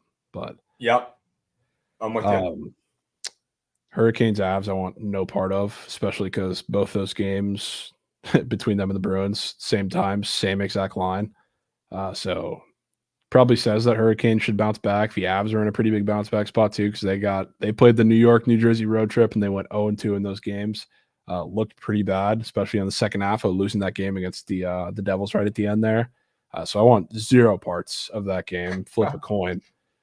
Same with the Jets Flyers, which if this was maybe a week ago, I would say I would take the square under in this game. But a big reason why I didn't get to the counter with it, but a big reason why I didn't take the Jets against the Penguins in that first game where they got shut out and lost 3-0. They're mixing up their D pairings with Sean Monahan, who they just got from the Habs. So this team that was this big defensive juggernaut may need a couple games under their belt to kind of figure it out and move back to there. And they're another team that I think is going to kind of regress. So I wouldn't be surprised for the Flyers to just sneak another one out, but pretty resigned off of that game. Flames Devils, another game that I think is going to soar over. We see a lot of goals. Devils live off of that chaos, and the Flames have just been ripping puck no matter what, playing high tempo, trying to dominate the offensive zone. So for a team like the Devils, that's going to force a lot of fast counterattack play. So probably another over for me in that game. And then late night Yotes, Grabs. You want to fade the Golden Knights after breaking the streak? I wouldn't mind it. That's for sure. You got an angle? Yeah, I mean a little bit. My only concern is the Yotes haven't played a game yet, so that's kind of scares me that they're coming back maybe a little rusty from the break, and VGK has already had this massive game under their belts. But I mean that was one of the rare, I guess, NHL games that's kind of put in the spotlight. So everybody's kind of seen that massive upset happen now, and now they're going to one of the toughest places to play in all of the NHL. And really, like, Vegas is not a big go and create their own chances type team. Like, to kind of sit back and play, wait for a team to make a mistake, which the Yotes kind of do that exact same thing, which is why it's so tough to beat them at home outside of like the environment aspect of it. So I mean, it's a low line, I would say. Like, VGK doesn't get too much line respect, so it's not irregular, but the Yotes could certainly be the play at home.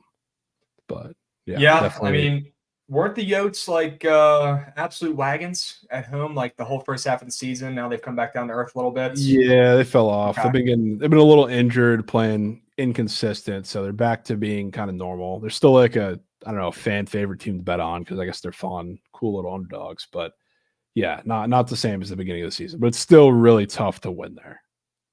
Okay. All right. But, yeah, I'm with you. And if you end up locking that in, will you tell me? Yeah, I probably will. It's like it'll be a late night piece, but yeah, definitely big 3 on the ice. I would have to say probably Yotes, Lightning Islanders over, and Bruins. All right. W's, and you touched on the Devils as well. I know chat was going bonkers for that game. Yep. Yeah, Jack Hughes back. So, I mean, that could be a little spark they need. I don't want to take the Devils, but I don't want to take the Flames either. Coming off of that massive win on the road against the Bruins, I think the square angle there could be a take goals. So that's definitely like the second over I considered out of that one in the Lightning game.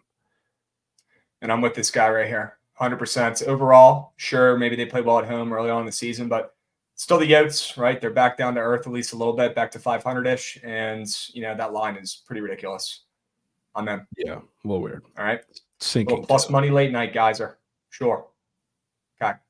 Awesome. Well, Javon, I want to talk a little bit about some, novelty props. I know people in chat were talking a little bit about heads or tails. They were talking about, Gatorade colors. Are there, potentially, is there a clear Gatorade option, right? Somebody in chat said that. I don't know what inside info they have, but if you have any, bring it my way, please. Okay. And your secret is safe with me if you DM me on Twitter. I promise you that. I promise. Okay. With that being said, let's go over a couple of these, huh? I'm a big heads guy, and I'll leave it at that for the coin toss. And guys, we do talk a little bit more about some of these, but mainly the game and sides and totals and prize pick squares and all that shit on the pod dropping tonight at 8 p.m. Eastern on Spotify, wherever you guys get your podcasts, and on YouTube if you want to watch the video. But we'll go over some of these at least a little bit. The coin toss, I'm on heads, right? And I'm not going to go over why. I talked about that actually on the podcast, but let's just say heads is a little dip, and we'll leave it at that. Okay. Javon, any insights on the coin flip? You got any stone plays there? Any stone plays? I mean, yeah. I can't say I have many stone plays, but I can get behind, a couple people's stones that have said it's heads this year. That could be so. Okay. All right. A little teaser for the pod. If you want to see crowds be contrarian in any which way possible, watch the podcast. Yeah. Getting contrarian with all the novelty props. Literally anything. Hundo pay. Good. So let's go down to some that we haven't talked about yet. Let's see if we got any new things available to potentially take. Maybe they just have the coin toss up. I don't know. We're going to find out. Team to receive the opening kickoff. Gosh, they have all these different iterations of the coin toss now. That's wild. Ooh. Player to record an octopus. Sure. And if you guys don't know what that is, it says it right there on the screen. One of the most popular Super Bowl props to take. It's when a player scores a touchdown and 2-point conversion on the same drive. And that shit never happens. Okay. Javon, do you see this happening at all potentially in the Super Bowl? I could see it sneakily. I wouldn't be surprised if it's Kelsey. Bro. I wouldn't be shocked. It happened last year. It did happen last year. Yeah. Do you remember who did it? Was it Kelsey? Right? Yeah, I think it was Mahomes, right? I think it was Mahomes. Mahomes running one in and then running in a 2-point conversion as well. Yeah, I'm pretty sure. Holy or no, smoke. might have been Hurts. Hurts. Yeah. Wrong QB. Different QB. Sure. Well, that would make sense because they ran that stupid little play that doesn't work anymore. Sure. W's. What else? Fastest offensive ball carrier recorded. This is a crazy stat. Definitely give me who are we going to take here? Ray McLeod. Value play? What do you think? I don't know. Could be. No Phil let him get a really good return off. It's possible. But I would say it's straight line CMC when he gets a 60-yard rushing touchdown. Sheesh. Okay.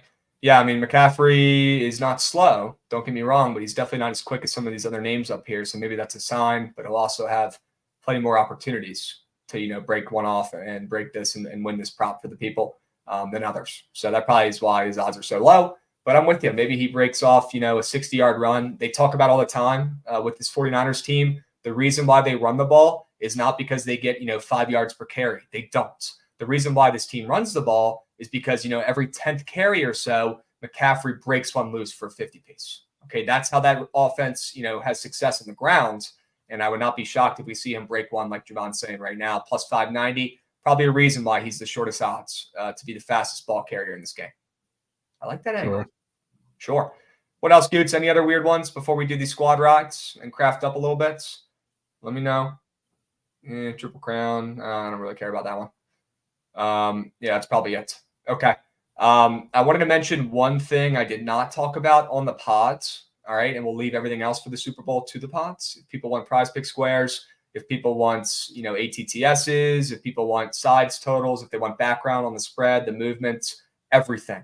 Okay. An entire complete Super Bowl preview dropping tonight at 8 p.m. Eastern. Please check it out. Let me know what you guys think about it. Okay. But one thing I missed on there that I wanted to make sure I talked about here, and it's an ATTS score. Javon, it's not somebody who you'd expect me to take probably. I've talked about a couple other guys. I talked about some guys on that pod coming out tonight, so there's more options, but this is a new one for me, and I cannot stop thinking about it. It doesn't make too much sense. It's not a W game script for me, but I cannot see this game occurring without an Isaiah Pacheco touchdown. I think Isaiah Pacheco ATTS might be my favorite player prop of the game. I don't care about the charts. I don't care that everyone's taking him in this game. It's not going to matter. The only way this Chiefs team is going to have any sort of success in this one is if they feed him the ball. And you know that when this game gets ugly and it's a 10-point contest and Mahomes throws a freaking bomb down the field into the end zone to one of his receivers, probably MVS, who draws a pass interference because he's a veteran and that's what he does, and they're on the 1 yard line, it's not going to be Mahomes running it in. No, it's going to be Pacheco. He's the workhorse. He's been great so far this season. He runs angry, and he's going to be the goal line look. And I'll tell you right now, I've already seen it. Not saying that the refs are going to make sure the Chiefs win this game, but when it gets ugly and the 49ers get out to the big-time leads, I would not be shocked if they get a cheese stick PI call in the end zone, and we see Pacheco run one in with ease. Sure. I can respect it. Even though I'm taking the other running back. No. We talked about this. No. I'm taking the other a one. touchdown. I thought you were taking his freaking fantasy score on prize picks or his Save it receiving for the yards or rushing pod. yards. Save it for the pod. Take them both. But yeah, we talked about that a little bit. But we'll Unbelievable. See. I think if it's a situation that you're talking about, then yeah, it's absolutely going to be him. But I'm banking on a little different of a little situation there. All right. Krabs taking a full green square. Yep, got a tail. Rare green gobtail. Yep. So rare. I can't stop thinking about it, bro. Straight up. All right. Taking some notes down here. Javon, anything else you want to talk about before we craft up a squad ride W for the people? No, I think we're good to go. Chat, let's lock the fuck in. Okay, if you want our best bets below, you can see them. Oh, I did need to mention this. Golly, I almost let this slip. Worst thing I saw today. All right, chat, hold me accountable here. Worst thing I saw today was waking up, getting the crusties out of my eyeballs, and seeing Travis Kelce have almost 200,000 people taking his more than 71.5 receiving yards, by far the most popular square maybe ever in Prize Picks history, and we have that in the $1 million four-piece for Trent. So that felt like I got punched in the stomach by Rocky Balboa, and I wanted to have that on record. That one hurt. Fair. Because I knew it would be public. I didn't know it would be that public. Holy smokes. Have you guys seen the other entries as well? And is Chad hip to what's going on this weekend with these slips? Probably not. I'll give him a quick rundown. Maybe not. If we could pull up the promo tab, Goots, that'd be fire on Prize Picks. So I do know that Kyle from Nelk is fading McCaffrey, which is kind of wild. Fading. Yeah. Wow. Chad, so here's the deal. They got a bunch of goats up here on the Prize Picks promo tab. It's on the bottom of the Prize Picks app. You'll see a little promos tab towards the right. And they have all these. And you can place them. You can tail them, whatever. You can fade them. Who gives a hoots? But if you tail one of these, celebs or whatever, if you tail one of their entries and it hits, you split $1 million with everybody who also tailed the entry. So that could be 1,000, that could be 100, that could be 10. I don't know. It depends on how many people tail. But if I were you guys, I'd probably lock in Trent's because we grinded and tried to find, the best four-piece possible with him at 15x. I'd lock in Trent's piece, for a nice little tail, and it's super easy to do it through the app. And then I'd probably lock in Meek as well. I'll be honest with you. Meek? I'd probably lock in Meek. Go back to Meeks. Go to Meeks. Dude, that's chalked. That's chalked in the first square. Well, I'd probably still lock it in because it has the best chance of winning. Okay. Travis Kelce, more than receiving yards he's got. It looks a little bit easier than ours. And the Tutty, which are going to smack. And then the Pacheco, rushing yards I like. Yeah, I agree with you. I don't like that interception square, but I think overall, if I was going to tail one besides ours, it'd be his. Fair. It'd be his. Fair. All right. Definitely wouldn't be kind of like Ruby Cam's. Kind of like Cam's, low-key. Let's see Ooh. what else. I haven't looked at all these entries yet. They got some heat. Those graphics are fire too that they're making. Holy smokes! Yeah, look at Kyle's entry. He's Kyle, a surge. Fade. Mahomes less than. Wow, that's sharp. George Kittle more than. Brock Purdy more than. And McCaffrey less than. That is crazy. That's a crazy entry. That just might hit. Except that might be the one I actually say maybe you should tail. Maybe you sprinkle on that one too. But McCaffrey's cooked. But everything else, I don't mind. Guys, it's not like the Prize Picks World Championships where we need like a bazillion people to tail. You guys do whatever the fuck you want. Obviously, tail, Trent's for the vibes. And, you're going to be pissed if he smacks it and you weren't involved. But it's not like we have, the sign up. So tail whoever the heck you want. Go check out the promo tab at least and give it a peep because you have an opportunity to make some money here yourself. And that's not getting talked about enough either. All right. Kyle is surgical. Yeah, not going to lie. I'm with you, Doc. All right. What do you honestly think of his entry? Are you talking about Trent's? I honestly like it. The only one I don't like is Kelce, but I'm coming around to it. I've talked to Trent and Javon about it over the last couple of days. Look, it's W game script, and I know it's the most popular square, and I hate that, but it is a W game script square, right? If we're expecting the 49ers to get out to an early lead, at least I am, and then Chiefs, struggling and coming back, in the second half, it's going to have to be through Kelce. It's going to have to be through getting absolutely fed from Mahomes, right? Hitting up Kelce, his guy, his safety nets, if you will. I think he's going to get fed plenty in the second half. It's going to be a sweat early on, right? He might only have 25 yards in the first half, but we'll see. All right, don't give up on Kelce if it ends up being sweaty towards the end. Okay? Dubs. Yeah. Let's move. All right, we got a squad ride to cash before we hit Vegas. Goods, run that shit.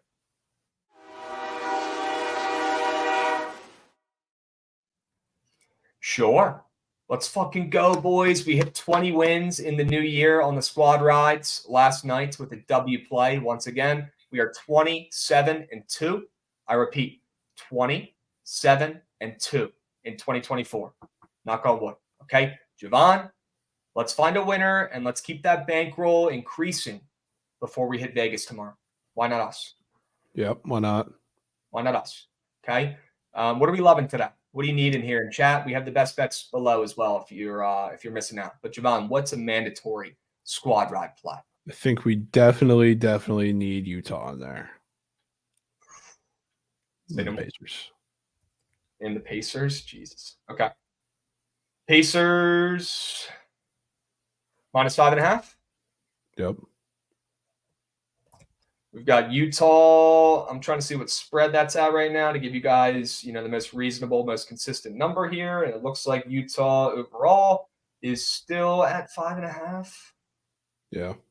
There's some 6s floating around, but mainly 5.5s. Okay.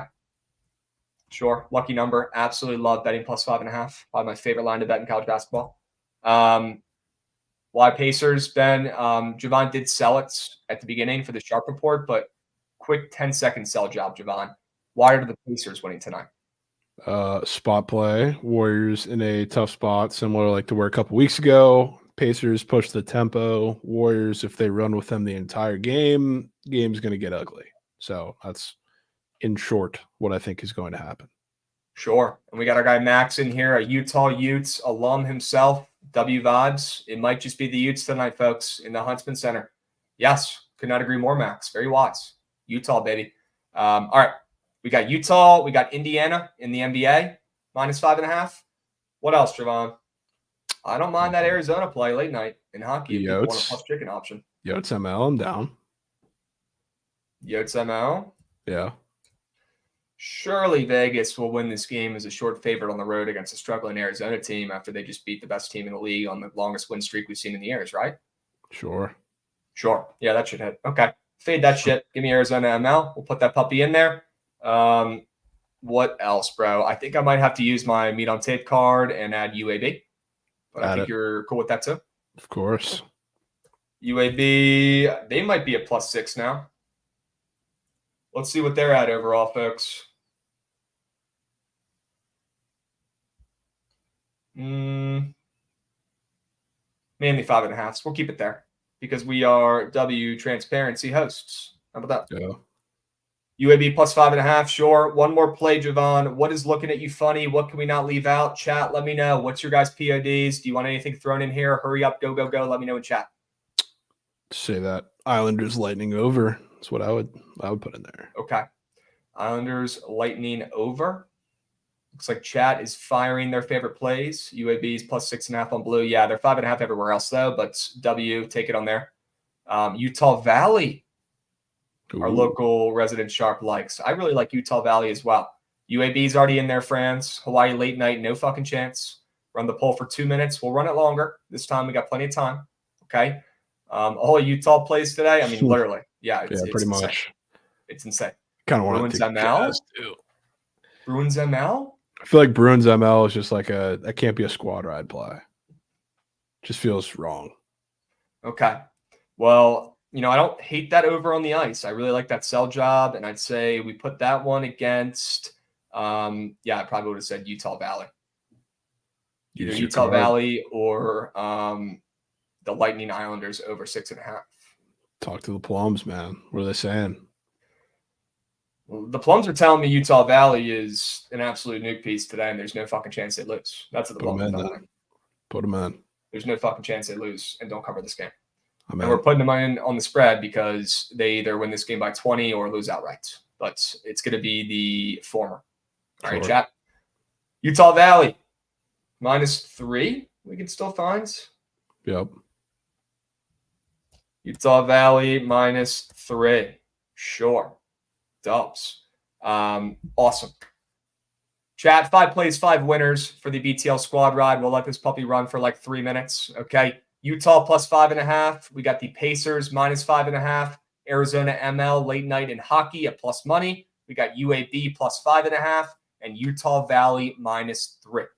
Okay, chat, hurry up. Go, go, go, go, go, go, go, go, go, go, go. You have 2 minutes. Get your votes in. Go, go, go, go, go. Hurry up. Raptors waving. What do you think? The Lords? Yeah, Din shitty, bro. Get him out of there. W Cash. What are the 76ers doing, bro? Go. Hurry up, hurry up, hurry up, hurry up, hurry up. Go, go, go, go, go, go, go. Looks like Utah was pulling away with it early. Dubs. Kind of surprised, to be honest with you, but I really like that play. So, yeah. No problem. That ain't no problem. I mean, my 2 favorite plays that if I had a gun to my head and had to go 2-0 or I'm toast, I would take Utah and UAB and go about my day. That's what I would do. But those are 5 great looking plays, man. That's a 5-0. I'm just going to say that's a 5-0 card right there. It is. We sleep a lot on these, other options in the squad ride, but, every so often you'll see on Twitter somebody parlaying all 5 together and smacking, or somebody just taking the other ones because it registers in their brains, right? They're like, okay, these other bets are probably pretty fucking good too if the boys are, nominating them and alley-ooping them to the chat for a potential squad ride. And people have been printing. There's also a system going on. The least bet team in the votes for the squad rides, knock on wood, pretty solid success rate. Don't like talking about that much because I just jinx the heck out of it, but need to let the people know who's not hit. Okay. Don't sleep on Utah Valley, chat. That's all I'm going to say. Get those votes in. Hurry up. Go, go, go. Any of our boys going to be in Vegas this weekend? Crabs, there was a Capwise sub bang that said Nuggets -3.5. W, thank you, Dig Dats. I don't have that pulled up right now. W Capwise gents. Appreciate the sub. Javon, thoughts on the Nuggets today? I mean, I can't take the Nuggets, but yeah, we talked about this, right? So we don't want to fade Kobe on Kobe Day. Yeah, it is just definitely like not taking the Lakers. Yeah, definitely cannot take the Lakers. So it looks like definitely the easiest chase piece on the board, but we'll be rooting for the Lakers. Yeah, regardless. Sure. Yeah, regardless. Jokic, I'm going with Trent Beat Square. I'm gonna end up locking that in somewhere. The Jokic RA. Trent Fugazi, Avs ML, Devils ML, Suns ML, Lakers ML. Sure. Yeah, he ain't putting the Devils in the Fugazi, man. Utah by a hair. Sure. No way he put the Devils in the Fugazi. Sure. Utah legacies. Utah +5.5, boys. We're rolling with the Utes tonight. Is Krabs going to stay on the sweat out? Let learn now. I got to do 7 million things before we head to Vegas tomorrow morning. Okay. I got to finish up packing and everything. So I'm going to get ready and film some stuff. So, guys, if anybody's going to be in Vegas this weekend, please don't be afraid to hit us up or link up with us if you see us out. All right. Come say what's up. I'll buy you a beer. They're like $30. So you better dap me up and take a picture or something because they're not cheap. All right. The drinks out there aren't cheap. So, chats, please, if you're out there, hit us up and come say what is good. It makes our day. All right. We have the podcast releasing later today as well, Javon, like I've talked about 100 times. Yep. I'll be very upset if we don't see everybody, going over to the Spotify or wherever they listen to see, pod number 2, BTL exclusive Super Bowl preview dropping tonight at 8 p.m. Eastern. I'd be very upset if we don't get, better numbers the second time around after we killed it the first time. All right. Do you want Krabs, you're a dub? Nah, K-Crowd, you're a dub. And so is Goots and so is Javon. What's up, Goots? You want to talk about a little itinerary we got up right now? I do want to talk about the itinerary. We'll close this puppy out. No rush. I feel like there's no stress on my mind right now with no surge stream right after. We don't have to cram this in. It's kind of nice. Thursday poker tournaments. Obviously, that's tonight. Like I talked about, we sent the YouTube link in the chat earlier, but it's on Poker Go and their YouTube channel, I believe, and you can stream and watch Trent and Shelly play in that celebrity poker tournament tonight. It's going to be must watch. Please do not miss that. It's going to be fucking dope. And then we have Saturday. We're going to the Live tourney. I got to go see my guy, Phil Mickelson. If anybody's a golf sharp in chat, hit me up and let me know a way where I can back Phil Mickelson this weekend without losing all my money because I know he stinks. But that's my guy. Got to go see him. Sunday, Super Bowl at Circus Swim, the best place to watch the fucking Super Bowl on earth. I am stoked. That's going to be absolutely epic, guys. Buy your GA tickets now. If you want to come say what's up, we'll be at Circus Swim. Okay. And then Monday nights, I know Javon's hype. I know Chelly's hype. I know that my guy, crazy profile picture there from Goats. Crazy profile picture there from Goats. Golly. And then the night's game, Javon, Chelly, and Fruity, I'm sure, are absolutely stoked, along with the rest of the crew. Obviously, we're all going to hit the night's game on Monday. W-Trip. Yeah. We'll be back traveling during the day on Tuesday. Unfortunately, going from West Coast to East Coast, you're, shooting into the future, right? So the time difference kind of fucks us over. We won't be able to do the BTL squad ride on Tuesday or the BTL stream on Tuesday, but I promise you we'll be back on Wednesday next week, okay? Whether there's other streams or not, we will be back on Wednesday running BTL, okay? And the PLL Championship Series is also next weekend too. People forget that. So if you guys are going to be, in the DMV or close to me in DC or Virginia next weekend, me and Goots are going to be Goots on ground, boots on ground for some PLL Championship Series stuff. I'm fucking hyped for that. A lot of goals in the PLL Championship Series. It's 6-on-6, smaller fields, way more goals, way more action. Honestly, if you haven't watched the PLL or if you didn't get in on it, last season when we started betting it, this is your time because the games are like fucking 25-28. It's very, very action-packed. It's like hockey, but better, I'd say. That's how I compare it. Okay. And Javon will debate me on that, but I am all in on the Champ Series. I'll see you guys at the St. James next weekend. Y'all staying at Circa too? Nope, we're going to be at Paris, I believe, is where we're posting up. So tons of people out there. Really excited to link up and meet up with you guys. Okay, if you're out there, feel free to hit us up. But most importantly, okay, the only important thing going on right now is that goddamn squad ride. Lock in Utah plus 5.5, and we'll meet you guys at the counter tonight. All right, boys. Please check out that pod. Please check out the TikToks I've been posting. Drop a like, drop a follow on my TikTok. All right, get way more active over there. Maybe I'll go live later if you guys are nice. If I get some comments, get some likes on this post that I threw up last night. Okay? And lock in the goddamn squad ride tonight. Javon, it's going to be a movie out there in Vegas tomorrow, brother. I'm so stoked to head out there with you. What game are you looking forward to playing the most? What are you most excited for? Just overall in Vegas. Doesn't have to be a game. I'm sure they hit the roulette tables and get Trent's lick back as soon as we get there too. Get the lick back? Right. Gotta place an MLB future, man. I'm excited for that. Second we get there. I might be the most excited for Javon's MLB future. All right, we're going to have to get some eyes on that. I'll probably put in a couple, but there's one. I guess I've talked about a couple. There's one that people don't know about that I'm secretly dropping a couple. Wow. W's. All right. Well, chat, W week. Okay, we will not be live tomorrow. We are traveling to Vegas for the Super Bowl weekend. Stay posted with all of our content. It's going to be awesome having the squad together out there in Vegas. So stay tapped in. All right. So I know you guys are going to be chilling this weekend, not going out, getting ready for the Super Bowl as you should. All right, tap in, and if you're in Vegas, come say what's up. But most importantly, lock in the squad ride and go about your day. All right, guys, good luck this weekend. Check out the pod that drops tonight at 8:30 p.m. Eastern time. Okay, go give that a look. All right, I promise you guys are going to like it. Plenty of plays, plenty of action that we didn't go over this week on BTL for a reason. All right, guys, we'll catch you same time, same place next week on Wednesday. Have a great fucking weekend. And as always, let's go Kyle Shanahan. Let's prove those motherfuckers wrong. Let's prove the Swifties wrong, Javon. Let's prove to the world that Brock Purdy is not just a system QB. He's an MVP.